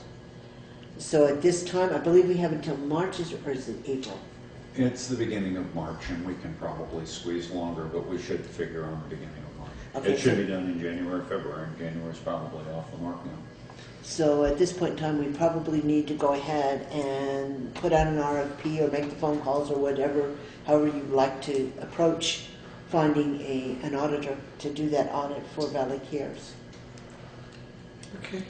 I'll make a motion that we move forward with retrieving RFPs for submitting an RFP. RFP, doesn't that require posting and publication and all these other things? Not for the amount we're looking at. It's going to be under 15,000. I'm pretty sure. The previous company bid back in December, considerably less than that. But we should, I mean, just for the sake of keeping it open and transparent, put out an RFP to a couple of other companies just to see where we are in the system. But it will be under, I'm sure it will be under 15,000. So three companies will be solicited? Well, 2 or 3, yeah. We did 3 last time. I think only 2 responded. So, but at least 3 will be contacted if I can't find a 4th. Yeah, because you How need at least extensive 3 an for audits FedEx. are we doing? Whatever's required by feds. Okay. And I believe it's all It's pieces. going to be pretty much everything. So Yep. it's going to be an involved issue. There are some closeout things which are in the queue, which don't have to do with the single audit, as you're aware, that we're trying to button up. But this board will have to have a public hearing on the closeout. That needs to happen sometime in January, and we need 15 days, or Valley Cares needs 15 days to warn that public hearing. So when you come to set the next meeting, let's try to keep that in mind. No. Okay, so The that's next meeting will be the 19th, there's not 15 days left. Well, the reason there's a question mark under whether it's the 19th or not, because if it's the 20th, then we have 19 days as of today, but I mean, if it's the 21st, well, however, anyway. so we need to discuss the meeting on the. But that's not 19th under the single audit. You Right, have a right. motion on the table, and Dale motion to get the RFP. So all those in favor of putting in an RFP to solicit a single audit for, I'm not even sure which tax year. It'll be 2014. I'm not either. We go from Okay, what- 2011 contract to 2014. So whichever one is necessary. The appropriate year, we're not even sure what the appropriate year is. Signify by saying aye. Aye. Opposed? Abstentions? Okay, the motion passes. Would you make sure that happens relatively quickly? Please? Yes, ma'am. Thank you. Rescue contract will postpone until the next meeting because we're in a position now where we don't have a quorum that can vote on the contract. Payroll deductions and the timing. Okay, this is why when we were talking about the issues with the highway department earlier, I made a statement that there were other issues that were to be discussed as well. This is part of the fiasco that happened over the holidays. That, in fact, the new withholdings for health insurance were put into place beginning the payroll, the double payroll, as a matter of fact, on January 1st. We had one employee that opted to go with a lesser plan and is actually having less deduction coming out of their paycheck. We had another employee choose to stay with the plan they were already on, which means there's a larger deduction coming out of their payroll. The question that arose by the employee that is having a higher deduction was when that should have gone into effect. Because we have a budget currently in place with a set dollar amount for health insurance through June 30th of this year, should that new deduction have gone into effect as of January 1st? Or should it have waited until July 1st? Now remember, we've got an employee on both sides of this issue. One is realizing substantial savings, the other is seeing relatively small increases, but increases nonetheless. And again, this is an issue that can be addressed in the personnel policy, which is down here. We're talking about an appointment of a committee number 2. But these types of issues should be very clear for any employee in town, whether it's an elected official or it's an actual employee, as to when these types of situations are going to happen. What is the effective date for your deduction for your health insurance? Or The board made a decision with regard to dental insurance as well, that you would cover for the employee but not for the employee's spouse. That is actually going into effect on February 2nd, which is the anniversary date, notwithstanding that she's asked me to shop this dental insurance with a different company. Nonetheless, that's going into effect February 2nd. There will be cost savings and cost additions to various employees depending on what they chose. But how the town participates in its copay for that will change effectively because of payroll deductions on the 2nd.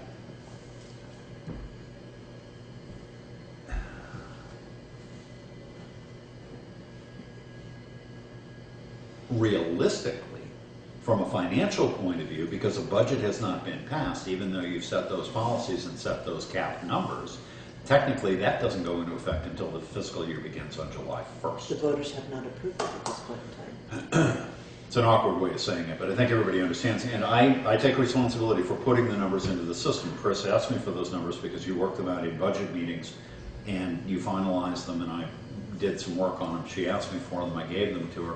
I also indicated that they should be put in for the first payroll for June, because it seemed to me that we're changing policies. January. There's a January 1st effective date for Blue Cross Blue Shield. These things should change. There is an employee who's going to realize substantial savings, and one employee who's going to see a bump.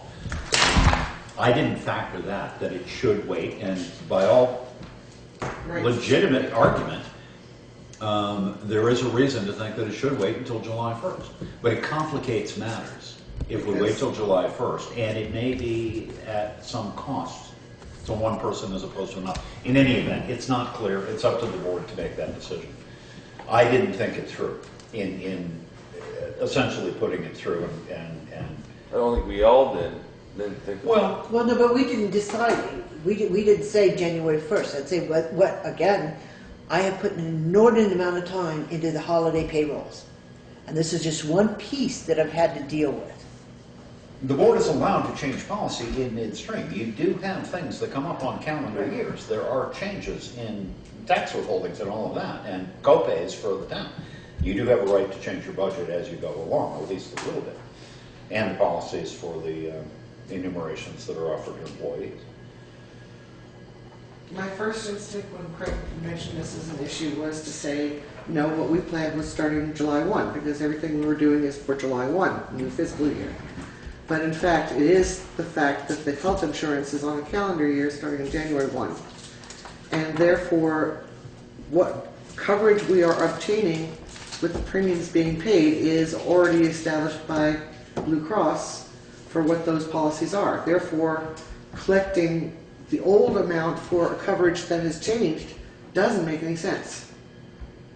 You know, so while my instinct is to say it shouldn't go into effect until July 1st, in fact, we can't keep them on the old policy terms that Blue Cross offered through July 1. The policy changed January 1. Okay, but does that also mean that the individual who took a step down in the plan coverage continues to pay the higher deductible, the higher withholding? No, I'm saying that since we have no control over the policy change on Blue Cross's side, we need to conform our payments to what we're actually obtaining for that person. So But it's the person based on a who's- percentage split. It was essentially 20% on the employee, 80% on the municipality. That has changed to some degree depending on the ratio changes depending on what plan an employee chooses. Now, that plan goes into effect effective January 1, and choices have been made. How much gets taken out of the employee's payroll? And when you go to the dental, if I drop my spouse, which I'm entitled to do. Let's not get to dental. No, okay, but I'm saying. Just, can we just look at just the health? Okay, yeah. Put some real numbers so that my brain can wrap around, because I'm We- struggling with this. If you were paying, we were paying 80% of the premium on a, let's say, Platinum plan. Roughly Our 12, plan. we were paying 20% of a $12,000. a year plan. Was it, no, it wasn't 12. That was more. It's $1,200 a month, right? We were paying 80% of 1,200 a month? Yes. Per person. right. Yes. No, per couple. So That's we what- at a meeting, I would say, when we had to make a decision, I remember we had to make a decision because we had to post it to our employees. Yep. What the choice was. Didn't we then agree that this was what the plans would be as of January 1st? I don't think we put a date to it. I don't think we did either. Because we knew we're bound by federal law that we have to have open enrollment until such and such time and allow the employees to choose their plan within that window. So I don't think we ever said at any point in time that this was going to become effective with what we were discussing, the dollar amount we were discussing. We never said that was going to become effective the 1st of January, nor did we say the 1st of July. We didn't Just when the address plan, I mean, my thinking is it would be whenever the plan went into effect. Because the choices that you have for a plan, you choose to pick the one you have or you stay with the same, has an expiration date and a start date, no matter when it is. So it's like, I feel that it should be whatever. I'm going out and I'm buying a pass for the month of July and June to go to the beach. It's only good for June and July. I'm not. And until Don't expect it in August and September. until December, you don't know, or late November, you don't know what the costs of health insurance are going to become in January because they're late in publishing those. Therefore, you're living for 6 months with an unknown budget. It may cost the town more. The problem is we've been set up on a percentage basis where the employee paid 20, the town paid 80%. We changed. And if you stayed with the premium plan, basically that was going to go to the town paying 76 and the employee paying 24. If you took a lesser plan, you were only going to pay 10, the town was going to pay 90. Because the lesser plan would work out to a savings for the town because it was a lower cost savings. So the ratios were changing. It was no longer we'll pay 80% of whatever you're doing. It was we're fixing a budget amount. And the question comes in for those who are staying with the higher plan, whether they now have to pay a 24% as opposed to 20 payment toward that medical insurance, while somebody who took the lesser plan, hoping for savings, would like to pay only 10% toward it. Should they both be paying 20 until July 1st, when those plans are basically in effect as of January 1st? But what we're actually budgeted for through the end of June. See, we changed the system. Well, the system 2 months changed. We were ago. forced to change. Employees had the What right number to do you need? choose. What it works out to. What it works out to for each, for the employee who stayed the same, for the employee who dropped down. I believe the employee that went up, for that's just health, correct? The employee 56, maybe, I can't. that stayed with the same plan is seeing an additional deduction to the paycheck of roughly $50. Now, I don't know if that's a clean 2 weeks because part of that is in December and I don't know how the bank payroll broke that out. Okay, and the employee that chose the lesser plan is now, I need to see a check register report to see what the breakdown's on. Chris, Yeah? you have a breakdown on the last, for health insurance? For the two, for health insurance for I have Kathy? the Well, payroll. Okay, does that have the health insurance cost? Because Bob should have changed and Anita should have changed. This is just the calendar for the payroll. Yeah, we actually need the deduction No, amounts that, from the that last doesn't, payroll that doesn't tell me anything. for medical. For the Blue Cross Blue Shield. Why does the numbers really matter? Because we're trying to figure out when we want this date to go. Well, Carol just asked what were the numbers, and she does. Because I'm having difficulty wrapping my brain around it. My thought process is that if we have budgeted through June 30th, X amount of dollars, although the premiums have changed, if we are still within that X amount of dollars, then I would say we should maybe, we should stay with the premium setup that, in other words, there would be no change to the one who stayed the same in the same policy. The deduction would be the same, and for the one who has gone to the lower plan, I guess we would still- The town is going to kick in more? the town would kick in the same it was kicking in last year through to the 2014 health insurance premium that was paying till July, and then in July it would change to the new May budget amount. 2025. Does that make sense? The total, I don't know what it used to be. This is the new one, Okay. and that's the That's old why I one. hate sometimes Okay, changes so systems it's, happen. you're looking at roughly in the middle of $40 things. for the employee that went with the higher plan, and About 4 pages in, it's in a different department. Yeah.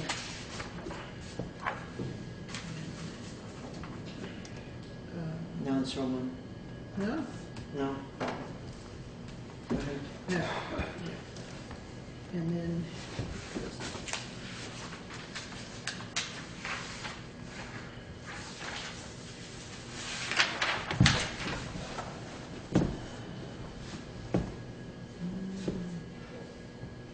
that's what he was, and that's what it is, so. Okay, so then we're looking at it's about $37 in the other direction for the other one. So 40 one way, 37 the other. So it's, Well, an equal, 40, it's, 40. it's an equal split, Pretty really. much a little wash. One went up, one went down.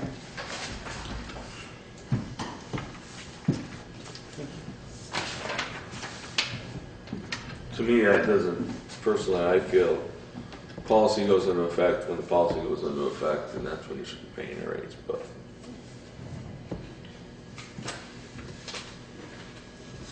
I know it's gonna get some flack, but. What would it do to our budget for the health insurance costs on the budget we are currently on, not the one we're writing for next year? The one we're currently operating on, if we paid the 80/20 on the premiums as, I think your budgets are okay. I think you budgeted 14,000 roughly, plus minus, for each employee. then if we stuck with the 80/20 split. And what you've done for the proposed budget is cap the amount Mhm. at 11,175. But through June 30th, it seems to me complying with our agreement with the employees to do the 80/20 split for this 6-month period. Personnel policy doesn't reflect an agreement. That's right. That's my point. I think it changes when your policy changes. And our policy changed when we voted to, Our policy changed on January 1st. the policy changed, and our open enrollment was then. They knew what we were gonna do then. Am I correct? They were, I believe, What we were optioning. I believe they were each given, all employees were given a spreadsheet that showed each of the plans and what it would look like on a. Effective January 1st. Was it, did it say that? Well, the plan went into effect January 1st, and they had to notify the town by December 15th. Right, by but the meeting I on think December. they actually got a spreadsheet showing what the deduction for the individual payroll was. I don't think it had a specific date saying blah, but it did break it down. They knew what their monthly or their bi-weekly withholding was going to be for med. All right, then I make a motion With, that with we. what we, With what What we were with the planning. new plan, what we agreed, whether if they chose to go with the gold plan, it was going to cost them X number of dollars out of their account. If they went with the platinum, it was going to cost them X. There's just was no date associated with that piece of paper. Then I make a motion that we stick with that plan as proposed in December, and with the cap on the amount that we pay, and Basically, the motion, if we were going to do it that way, you need a motion to say that the policy of the board is that health insurance, well, just health insurance, we're going to be specific, changes and deductions would be effective with the policy change as of January 1st. okay, so moved. Is there a second? Second. Is there any further discussion? Okay, so let's just get this straight. Okay. Healthcare deductions effective with the policy change. Of January 1. January 1. It's a cabinet throw you a curveball in a minute. And Dale second. But do we need to do January 1 or just when policy term renews or and? You can straighten that out in the personnel policy. Yeah. This is a one-time motion. All right. Okay, that's all. Okay, you got what you need? Great. Healthcare deductions will, Carolyn Halls. Healthcare deductions become effective with the policy change to January 1st, 2015. Okay, is there any further discussion? Hearing none, all those in favor of the approving the motion as read, signify by saying aye. Aye. Opposed? Abstentions? Motion passes. Now, the second piece that was thrown at me for this particular issue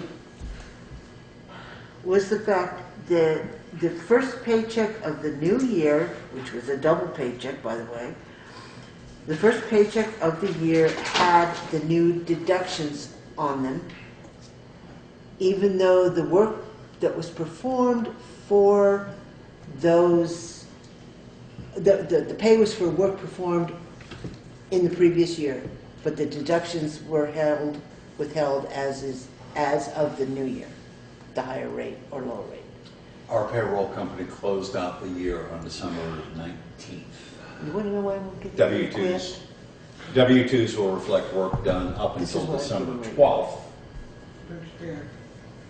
So- Work done up until December 12th is included in last year's W-2 financial year, calendar year. Anything after December 12th, actually December 13th, falls into next year's pay, according to the bank, because the checks for that period were actually cashable on January 2nd.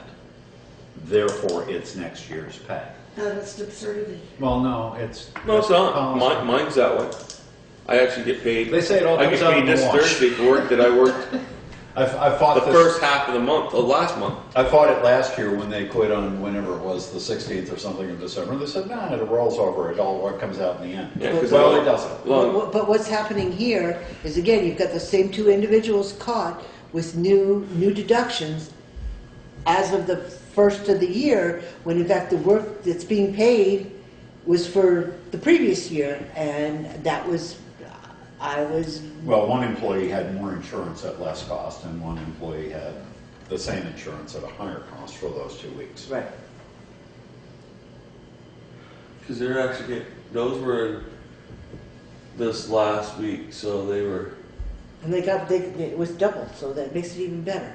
one of the last 2 weeks of the year that they're getting paid for, But and then, which is very common. But with that doubling, This of is the all. This deposit is was this the is very. doubling of the This deduction. this is very common. I mean, I've had in my last two employers that were that way. That Never it went ain't that way. because your pay periods. You have an X amount of pay periods per year. so basically, But it's like It's saying you're not going to close 20, your fiscal year 26. until July 13th, because you've got bills that are outstanding to pay, or you've got income that's due. So basically, I just need to know, I need to get back to the individual as to whether or not, You're going to have to take from one to get to the other. I understand that. But if we're standing on the same principle that the policy change over was January 1, then the new deduction should not be reflected in their paychecks until the January 15th payment, which will be picking up the first 2 weeks of January. Therefore, the check that came out on January 2nd should be reflecting the premiums paid in December. And therefore, I think that we do need to make an But at the end adjustment. of the year, when you look at your W-2, you look at your costs of deductions next year, you're gonna be missing a 2-week period of time. I'm just saying. This was made to go in with the first paycheck of the new year.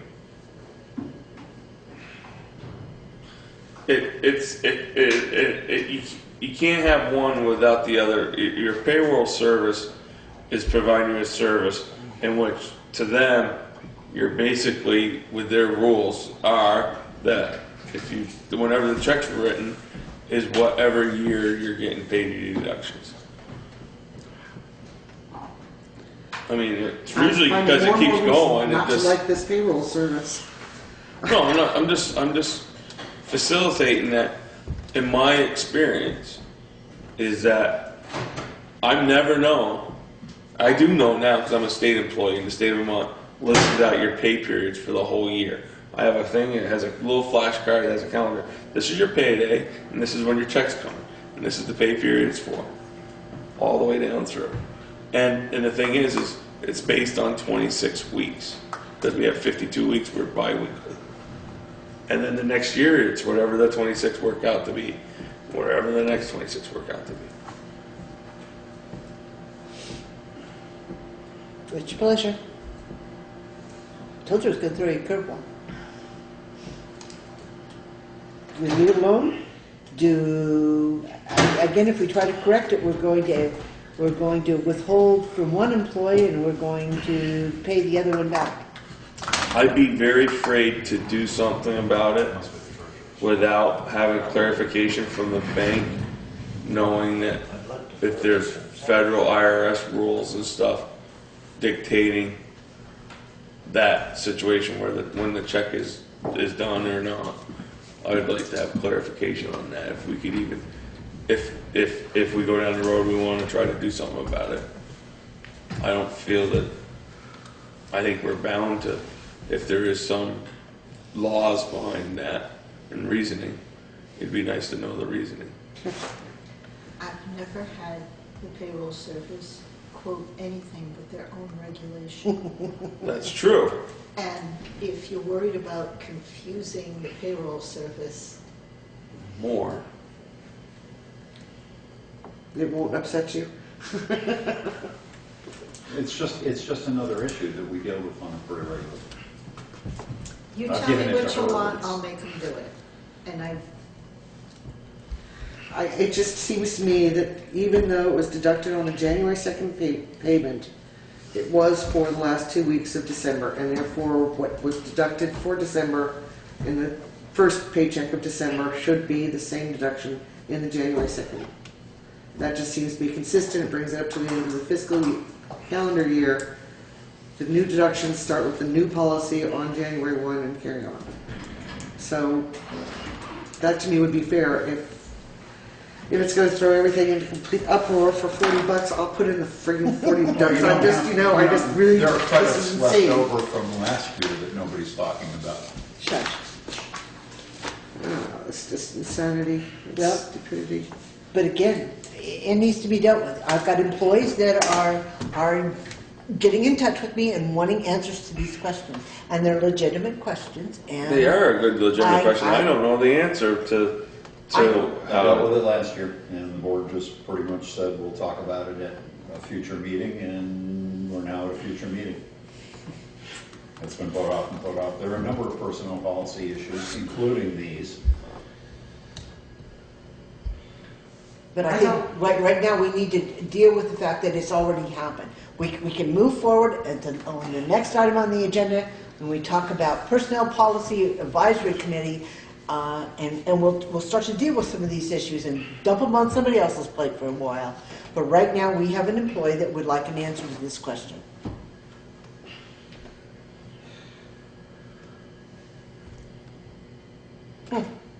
And these kinds of questions come up, I won't say daily, but they're frequent. Yes, They they are. really are. And 5 members of the board really need to address this. It can't just be one person all the time. And I'm caught in the middle because I can't make decisions. I can only bring counsel Neither can to one you. board member. One board Well, member no, I can't make a understand that, I decision. know. I know. No, but one board member is the one that catches all the flack. That's true, and I understand that. I'm just saying. And then one board member sits here with the three of you then trying to have the discussion when you don't have any background on it, and it becomes very difficult. But again, that still doesn't change the fact that an answer has to be given. I come back to, Our payroll Regardless of service what our does it payroll that way, service- and that's the way they do it. it comes down to, in my opinion, the payroll service should not be dictating to us how we operate. And our fiscal year ended, as far as the health insurance policy, on December 31st.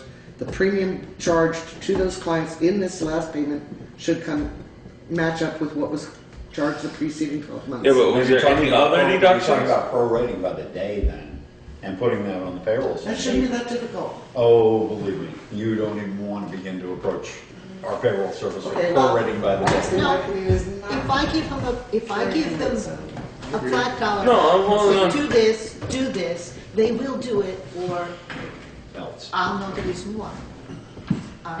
They owe us. So And right, this is the time to call in our chips. This is what you want to do. I think it's the fairest. well, then somebody put a motion on the table. Is that the only deduction you're talking about? Was the health insurance one? The others That haven't was changed. taken- The others haven't changed yet.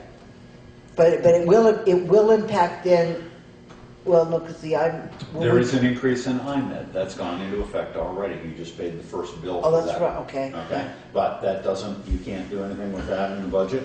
The Delta Dental doesn't go into effect until July 1st, even though the policies are changing on February 2nd. However that works. So yes, we could change the health insurance right now and at least get All right. I mean, no. 50% of the workforce, make them happy. Yes. The other 50% is going to be mad. Either way. Either way. Well, because from somebody you're gonna be crediting $40 roughly, and from somebody else You're going to be taking 37. Is the way it works out. But I think it's fair. So then there needs to be a motion on the table as such. So moved. No, what's the motion? That, No, so moved doesn't work. To make credits retroactive, or to make, the health insurance premiums Will not be deducted until January. No. deducted for the 2014 calendar year will be deducted at the same rate as the prior year on the first payroll of January of 2015. All payrolls after that will be deducted at the 2015 deductible rate. You're not writing. That's a complicated no, because I got lost in the middle of that. Okay, to make health insurance premiums We actually almost could have cleared from up this one. 2014, Our previous Carry through to the well, end of carry the fiscal to year, December 31st. to December Period. 31st. And And new that's policies supposed start to be sometime. reflected in the first Right. payment in January. Okay, 12/31.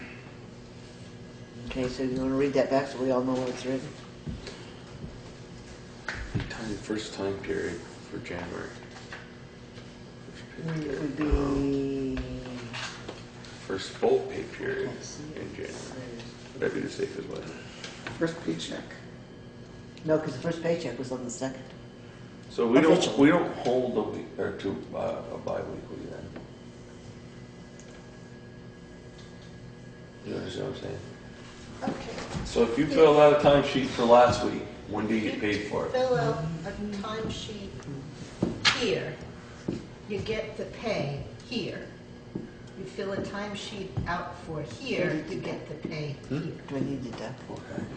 Okay, just ask See, I it. fill out a timesheet and then I have to wait. Just ask it. I don't get paid for that timesheet. Huh? You tell Okay, Phil let's, something else? Carol, At the end of that pay it's your period. motion, let's try this on.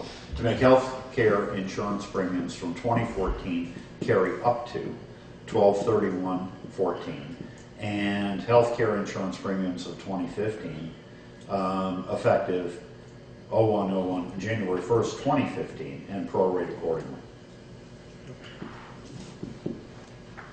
Whatever that means. She'll have to do the calculations, people will have to whatever, there'll be a credit, there'll be a charge, it's not much money, but it'll be fair. That is fair. Okay? You all agree with that? Something to that effect, I think something to that Okay, effect. Kyle seconded it. Thank you. All those in favor of approving the motion as read signify by saying aye. Aye. Opposed? Abstentions? Motion passes. I'll get you a copy.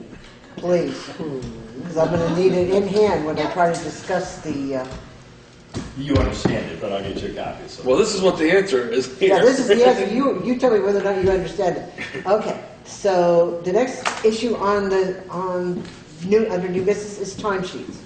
Okay, but interject here that you're gonna form a personnel policy committee that may change this, or amend this, or alter this. Way you're setting policies now.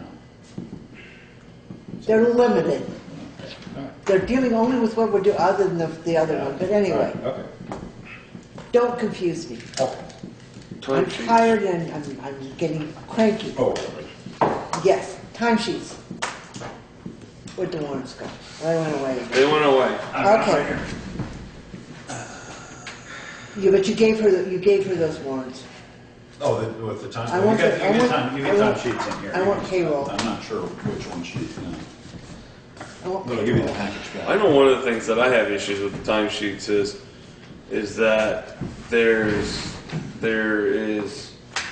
no room for someone to enter in a day of overtime on top of a regular day for the highway crew. I noticed get called that. back in. So it's like space there, they cram it all in and really kind of makes it all screwed up. And it'd be nice to have maybe its own section or tabulate it, make it so there is enough space in there, one of the two. But Where's the highway?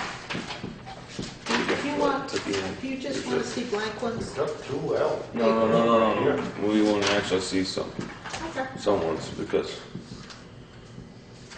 what me and Cassie found, there was some confusion definitely that Saturday. Oh, this is, I want the other payroll packet.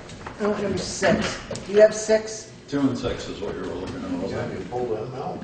Yeah, I want 6. She did. She did. I want the sixth one. Because they failed.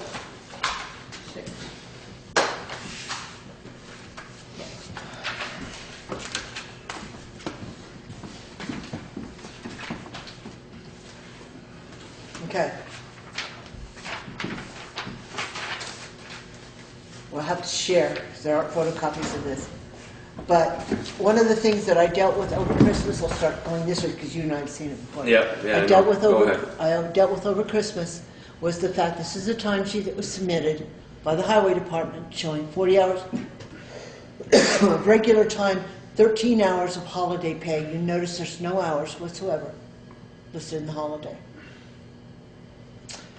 And so we had to sit down and we had to take this and try to figure out exactly where we were in this transaction to come up with those hours. Now the total is correct here, but the issue is the fact that 8 hours of holiday pay was actually figured in the 40. Okay, so overtime wasn't eligible. So you had 40. You actually had 5 hours of overtime with the way this worked out when you add it all up, and then you had 8 hours of holiday, as opposed to 13 hours of holiday. But I believe he was filling it out so it'd be time and a half and those straight hours. Exactly. And But then- when you plug it into the system on the computer, you have a place for regular time, holiday time, sick time, overtime, other, and that is confusing. It's not being done, it's also, as you say, looking like it's overtime.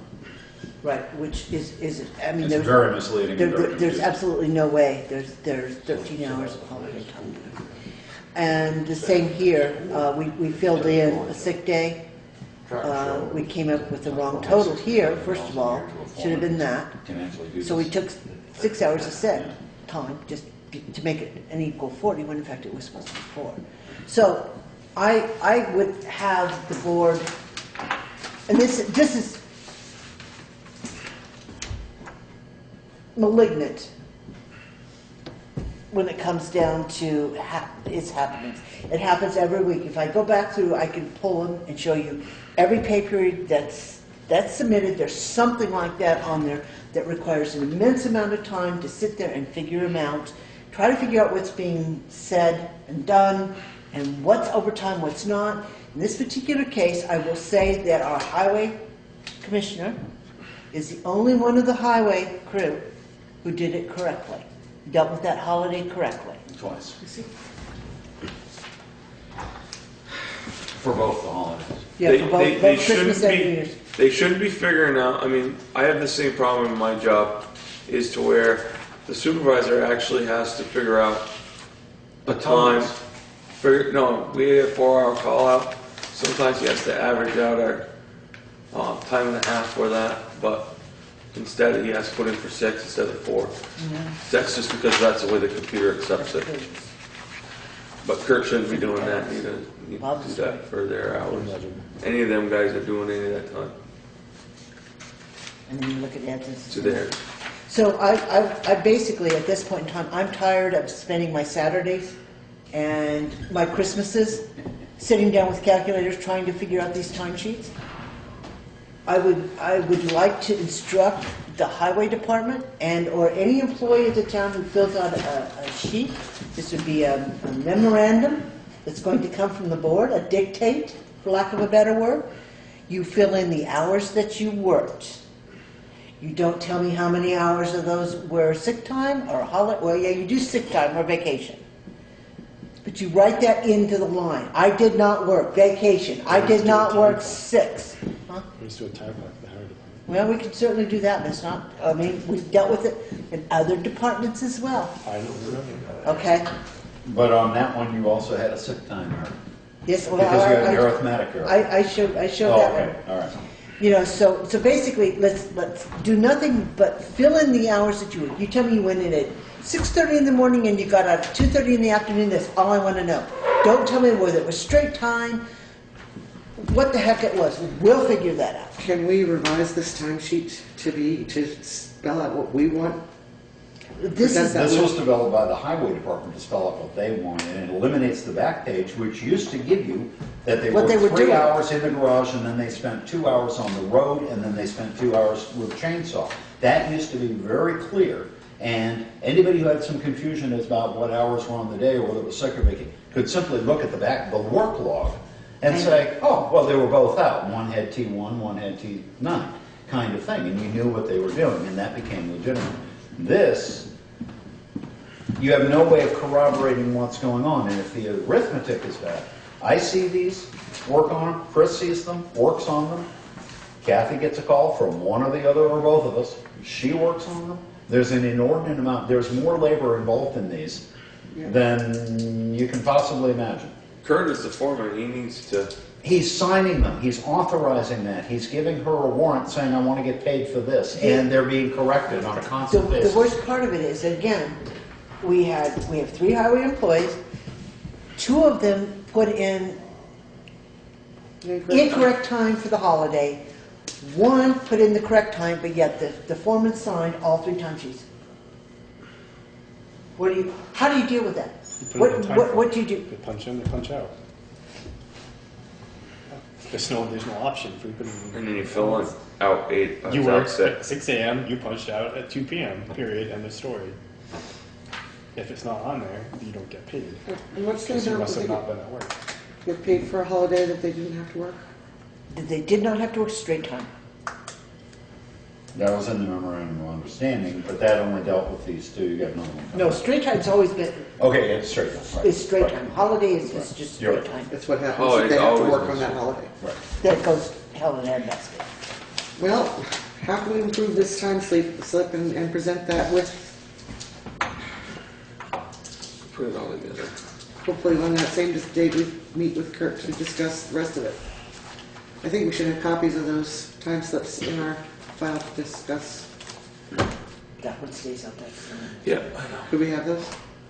You can ask Chris, there are photocopies of timesheets that go back years Well, that I have been think held if to we the have, sidelines, but yeah. I mean, these are most recent and current, and if we have those to present and say, you know, do you see what's wrong with this and how much time is being wasted? Because Chris and Kathy no. should not be working. We had this discussion, and the answer, what I was told to my face, was essentially, it's their job, it's their livelihood, I'm just a volunteer. Well, Chris isn't a volunteer. We're paying her for her good time to go through and correct stupid mathematical errors. I mean, I found two when I went through it today in other departments. That just dumb mathematical errors. It's been going on forever. I'm doing the same thing. I was doing it all last year and bringing it to the board, and we couldn't get policies changed, and there was never a confrontation. The confrontation started with the crayons. Well, Sorry to bring that up. But this is every week. it's ridiculous. I think we are paying pretty decent money for people to be working for this town. They need to bring a degree of professionalism to it and conscientiousness. And sloppiness just because, oh well, it's just a town. But some of the people that are volunteering and some of the people that you're paying good money to are mired in doing this elementary school. I know, and they are making other people, other employees, other volunteers' jobs more difficult than absolutely necessary, and it just drives me nuts. Time clock. Not a bug. That's the solution. We don't need to argue. Well, no, We've been because down this road before. but then you need to know who's punching in and who's punching Right. out. So then you need the cameras inside. No, you just get the little biometric thing you do on a computer. It's cheap. Yeah, you have to use your thumb. You can do whatever you want to do. I'm just not going to waste any more of my Christmases sitting down with the calculator in the chair while the rest of the family is doing other things and figure out timesheets for the highway department. It's not going to happen again. Come up with timesheet games. Come. We can play confetti. Yeah, I think I you can should open do- the office door and Joe and I can run the shredder and we'll have a confetti party and then nobody's going to get paid. I like that idea. Get a writer. Go home without a paycheck. I like that. But yes. Or the board can delegate. I mean, This is you something look that- up. The board has, and last year they wouldn't do that. And I've said, I'm on salary, I have no vested interest in this. Let me do the timesheets and I'll win, I'll rise or fall. I'll win. Well, no. And he I'll says. win. Oh, yeah, I'll win. He's got a good positive attitude. I'll rise or fall on whether I make a mistake or not. But let me do it, I'll sign it just like something, but if my initials are on it, then I've basically done the calculations and added up. If there are problems, I'll flag them for you. But you shouldn't be in here doing, you and I have spent at least 20, 30 hours last year just going over this stuff since you got elected. When we were looking at time card stamping thingies, I didn't hear about this biometric where it has to be done with a thumbprint. Did we get any Or prices on card or that? something, huh? The The biometrics are available. David looked into those. They're a little more expensive. Hospital's all biometric. Yeah, hospital. Hospital. but it's pretty hard to defraud. People's Bank, because we do payroll with them, was going to provide us with those so that they would automatically Do the make your totals. payroll. And she wouldn't have to enter the The payroll. only thing is someone has to oversee it because then you got to enter in your sick time and stuff like that. Somewhere But if you have get to- dust or grease or dirt in the machines, or if somebody drops a crayon in it and it melts or spills a Sprite soda, Then they can't punch. then you're out the $600-700 that it costs you to put it on. The only problem, they also run with the computer. And they're, so it works from a database. So that it would be difficult to put them in a place where the garage wouldn't be bad. But like here, when we were talking about them, they'd be difficult to position so that they weren't, they had the power, they had the computer backup that they needed, but, out of harm's way. I will be honest, I'm very leery of signaling out one particular department for special treatment from that standpoint. If we do this, we need to be consistent.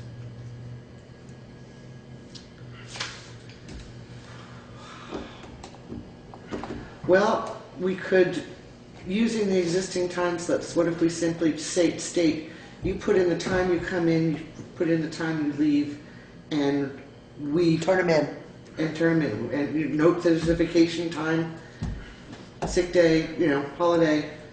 You can note that, but you don't add it up at all. Well, not just that, but don't do, I think what we need to do is actually change that form so that the boxes, that there are more lines. Okay. Like, if we could double every days, so that they could come in and out twice. Yeah. Kathy? Okay. Here's that. She's made up. Yeah. I like the comment. maybe we're overthinking this a little bit too much. I remember my very first job, I had a time clock and an old punch card, and you always lined it up at the next line, and it dated it and timed it. And if you weren't there, your supervisor checked into you, wrote it down, sick time, or out sick day. And you automatically knew they worked an 8-hour shift. Or they And how never many could- people they did didn't it see for that. you? What? How many people would punch your time clock for you? Yes, but if you can have it so it's... Yes, Beth? What's the difference between this? And what if you don't? What's the difference in what we got now? And what if you don't punch out for lunch? Or what if you forget to punch out at 4 o'clock or 2:30 or whatever? You're right, but the same thing is on the piece of paper. You can do the same thing. The problem is that you're paying people really, really good money. You ought to trust them. They ought to behave accordingly. People should be able to fill out a timesheet, and if you make a mistake, if you make a mistake 2 or 3 times a year, so what? You were in a hurry, that's fine. I It like shouldn't this be every week.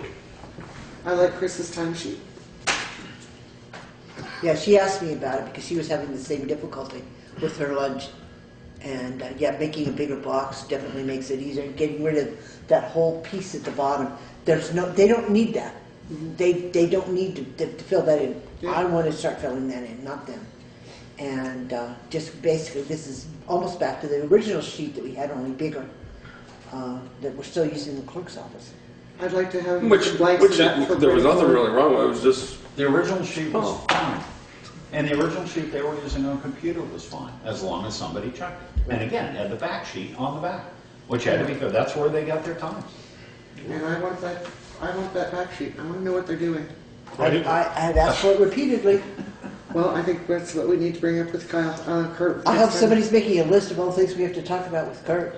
I have some ideas for that too. And so Do we have one of the original ones with the back sheet? Oh, good. What I'm Okay, yours, here, they only stopped when you came on board. Yeah, that was your fault, by the way. Okay. Why'd you do that? I won't buy much of time clock. You mentioned wanting copies of some of the written-on timesheets. Yes, the three ones in that payroll 6 that we just refused to sign. Basically, the holiday pays. All the highway. You want Thanksgiving too? Oh, God. Yes. Wouldn't hurt. Why don't you do the last 4 or 5? Last 4 maybe. You remember Thanksgiving? Christmas? Absolutely. Yes. I called you down here. And we did it 3 times. And you did it a couple times. And you ended up shredding a bunch of them. I did at least 3, and then threw up There's my no hands reason and for had you this. do it, and then. Well, Kathy and I did it on Saturday, and then you came in on Sunday, not knowing that So- we already done it on Saturday. yeah. I did a whiteboard. Yes, well, I came in and I saw the whiteboard. We will in a minute, just a minute. I'm just trying to help you. How many copies of each do you want? Do you want one for each board member? Yes, please, so that we have And something an we can- extra one for. for the 6 whoever. copies. Yes, please. So, and somebody's making a list of what we are going to be discussing, I hope, because Go for it. I'm not. Okay, so the next one that we need to deal with is again, talking about appointing an advisory committee to go over this personnel policy, to deal with some of these issues that we're sitting here beating our heads on the table over, as well as some of the other issues that we've talked about, like floating holidays and double time and a half on Christmas and Thanksgiving, and what the rate of pay is for people who are not full-time highway employees, and on and on and on. We've dealt with all of these issues in the last 2 or 3 months. We need to get a committee together that does not include the board, that can make a recommendation, but it needs to be a committee composed of employees from the town from all different walks of the town. In other words, you need a couple of elected officials, or you need Craig, or you need Chris, who's somebody who's on salary, so that they can sit there and talk about the policy as it relates to them, and not just the highway department. Because I'm going to say that one of the things that everybody has said is talking about time and a half, 40, not needing to work 40 hours before you're eligible for overtime. That after 8 hours in any given day, that you're eligible for time and a half. If the committee were to consider that, which is something the highway is pushing, I would like it noted that 2 times every other year, I am required to be here from 7 o'clock in the morning until almost 10 o'clock at night. I want time and a half. And I want that written into the policy, so that if I am an employee of the town clerk doing poll watching, and I put in a day that is the equivalent of 15 hours, that I would receive the same time and a half that the highway department would if they put in a 15-hour day. So I want to make it fair for everybody. This does not say highway department policy. This says personnel policy. That's all personnel. We could have addressed the whole issue with the institution of the new deductibles for the health insurance in that policy. There's multiple things that we had Vacation to... days, when the town hall's open, closed, that kind of thing, holidays. We could have dealt with a lot of these issues very easily if we would just take a look at that policy and write it to be comprehensive for the entire town and not just the highway. Otherwise, we're all entitled to boots. Just so you know. I would like to see on this committee and various employers possibly in town, people who are used to doing. Absolutely, I won't disagree. I was wondering, I want to throw it out there, how would it be better if we could form a committee, if we can form a committee without actually anybody, hear me out, that is affiliated with the town itself as possible employee or elected official or any of that, and have that committee would have to do some research and communicate with all the departments and get a gist of it all and then compile it all and understand where you're coming from, where the highway's coming from, where the listers are coming from, and be able to make a outside kind of mold makes all out of all of that, and not necessarily have some people that are part of it involved. I mean, I'd love to see that be from outside coming all the way in, taxpayers, a community, other employers in town.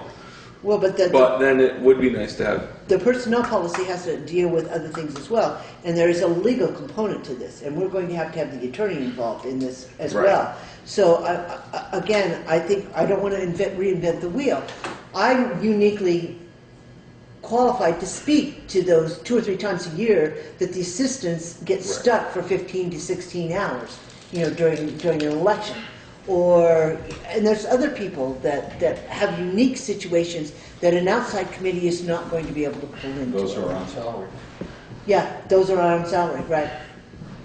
The number of hours that some of the people that are on salary are working that don't get anything either. Right. Yeah, and Joe, from the standpoint of an elected official, it's a flat fee, as I recall, for your treasurer's position. He's on salary. He puts in an inordinate amount of time, but he gets no benefits. Right. Which are listed in the personnel policy. If you're full-time and you're whatever, you're here more than 30 hours a week, you're entitled to this, this, and this. He's not, I'm not, and in many cases at any rate. It should be all spelled. In part because they're exclusionary, because the policy has been modified so many times through the last decade or two to meet the requests, the needs, the issues that the highway department has brought up, that it's become heavily weighted to the highway department. But it ignores listers, auditors, bookkeepers, other individuals, certainly elected officials, and casual labor, exclusively.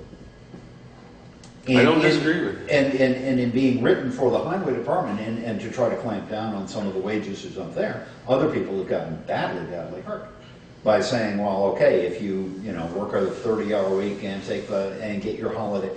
Joe drives a truck for 15 hours and it includes a holiday. He only gets overtime for like 2 of them. But somebody who doesn't work that day before doesn't get any overtime for working Thanksgiving or Christmas.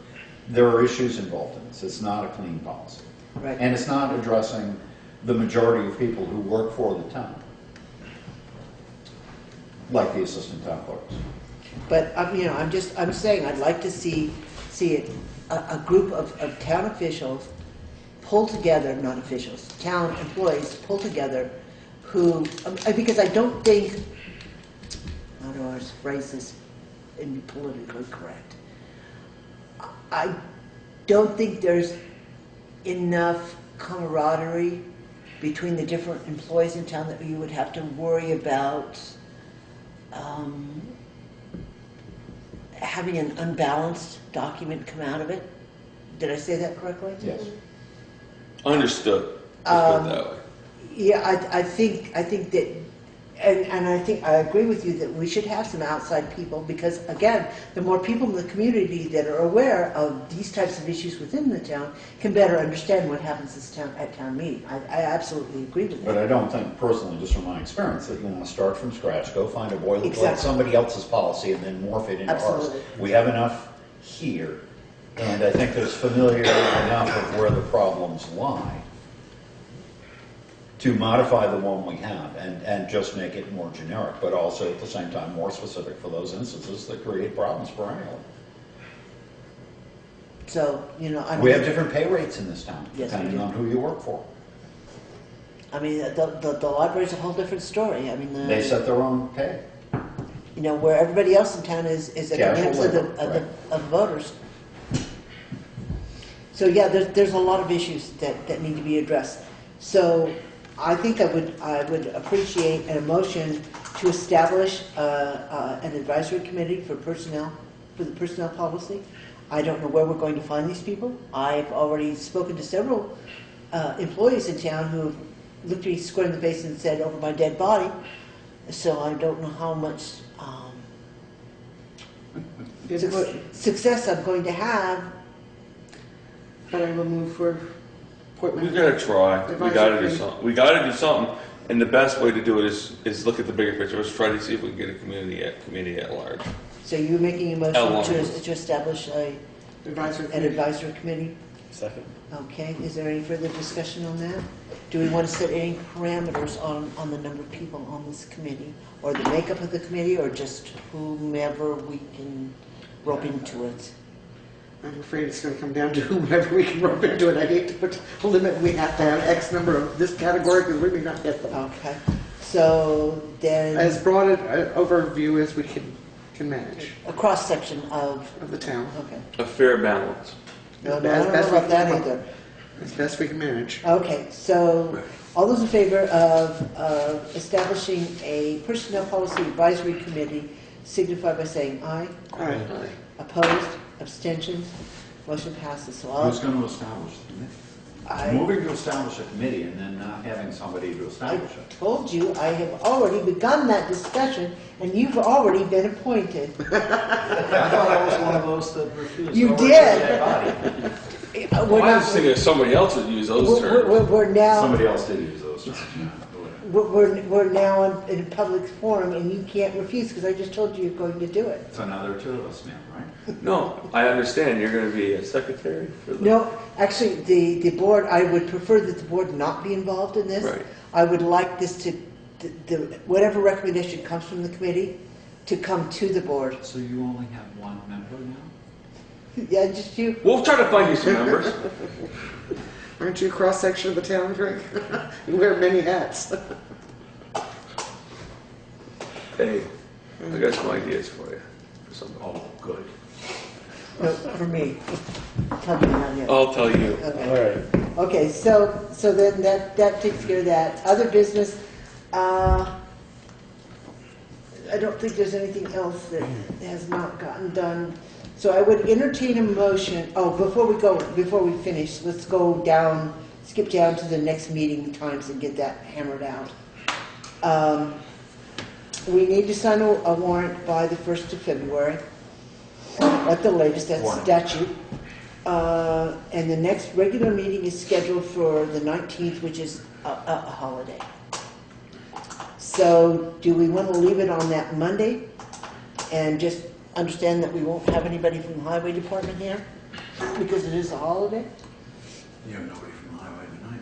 Well, I know, it's a holiday. Didn't you know that? Just know that. I don't have any appointments that week, so in the evening, so I could do any night. Uh-oh. Is it a one room or two? No, it's multiple.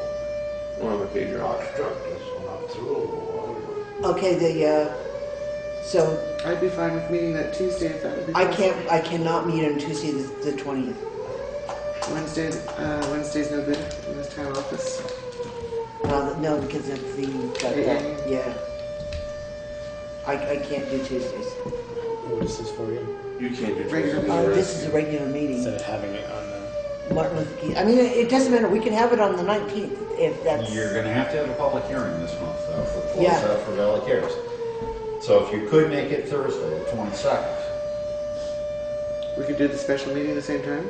maybe we can combine a couple of special meetings and get them all over with at the same time. But also, do you want to do the whole select board meeting that night too? Yeah, because that's what we're talking about is a regular meeting. We're talking about the Public regular hearing for meeting. the, public hearing for Valley Cares closeout is gonna take about that many minutes. I agree, but do we want to actually combine the discussion with Kurt? Isn't that what's on the 20th? No, we got Kurt's on It's on 13th. 13th. That's right. What was on the S was on the 22nd, something. Well, there's supposed to be a hazard mitigation meeting here at 6 o'clock on the 22nd, and you guys need to be at that, so you might as well have a regular meeting, because nobody's gonna show up for that. We can have both. Dear God, It'll be a busy month. what's your pleasure? Like I said, the only day I absolutely cannot do it is the 20th. I have no problem meeting on the 19th, but I don't either. I think we should do the 16th. Why Friday the 16th? Because I'll be in Missouri. It's not. How do you like your I have no problem meeting on the 19th. I mean, I do have Can the you do day the off and 19th, observe it Cal? I then. mean, we just won't have anybody from Highway here. Oh, Bob should be here with select The board. 19th is my least busiest day that week. So the 19th would work for keeping it on the Keeping it on the 19th. 19th. Moving it would be the. Okay, well, then let's just, let's leave it alone at 6 PM on the 19th. And can you notify Valley Cares? Can we do that closeout on the 22nd then and do both of those hearings?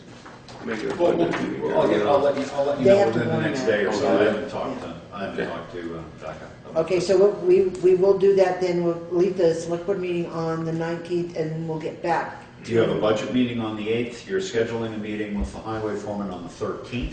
Yep, Okay, and you're gonna schedule the next regular meeting at 6 PM on the 19th.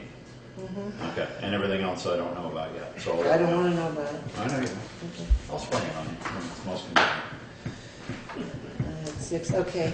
So then, now that all the meetings are set and everything is done, I would entertain a motion to move into an executive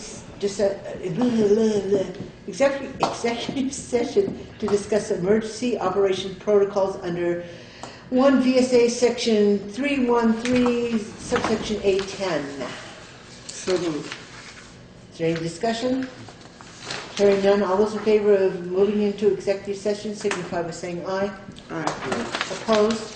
Abstentions? Motion passes. Rich, there will be no resolution coming out of that tonight. And you're gonna move in,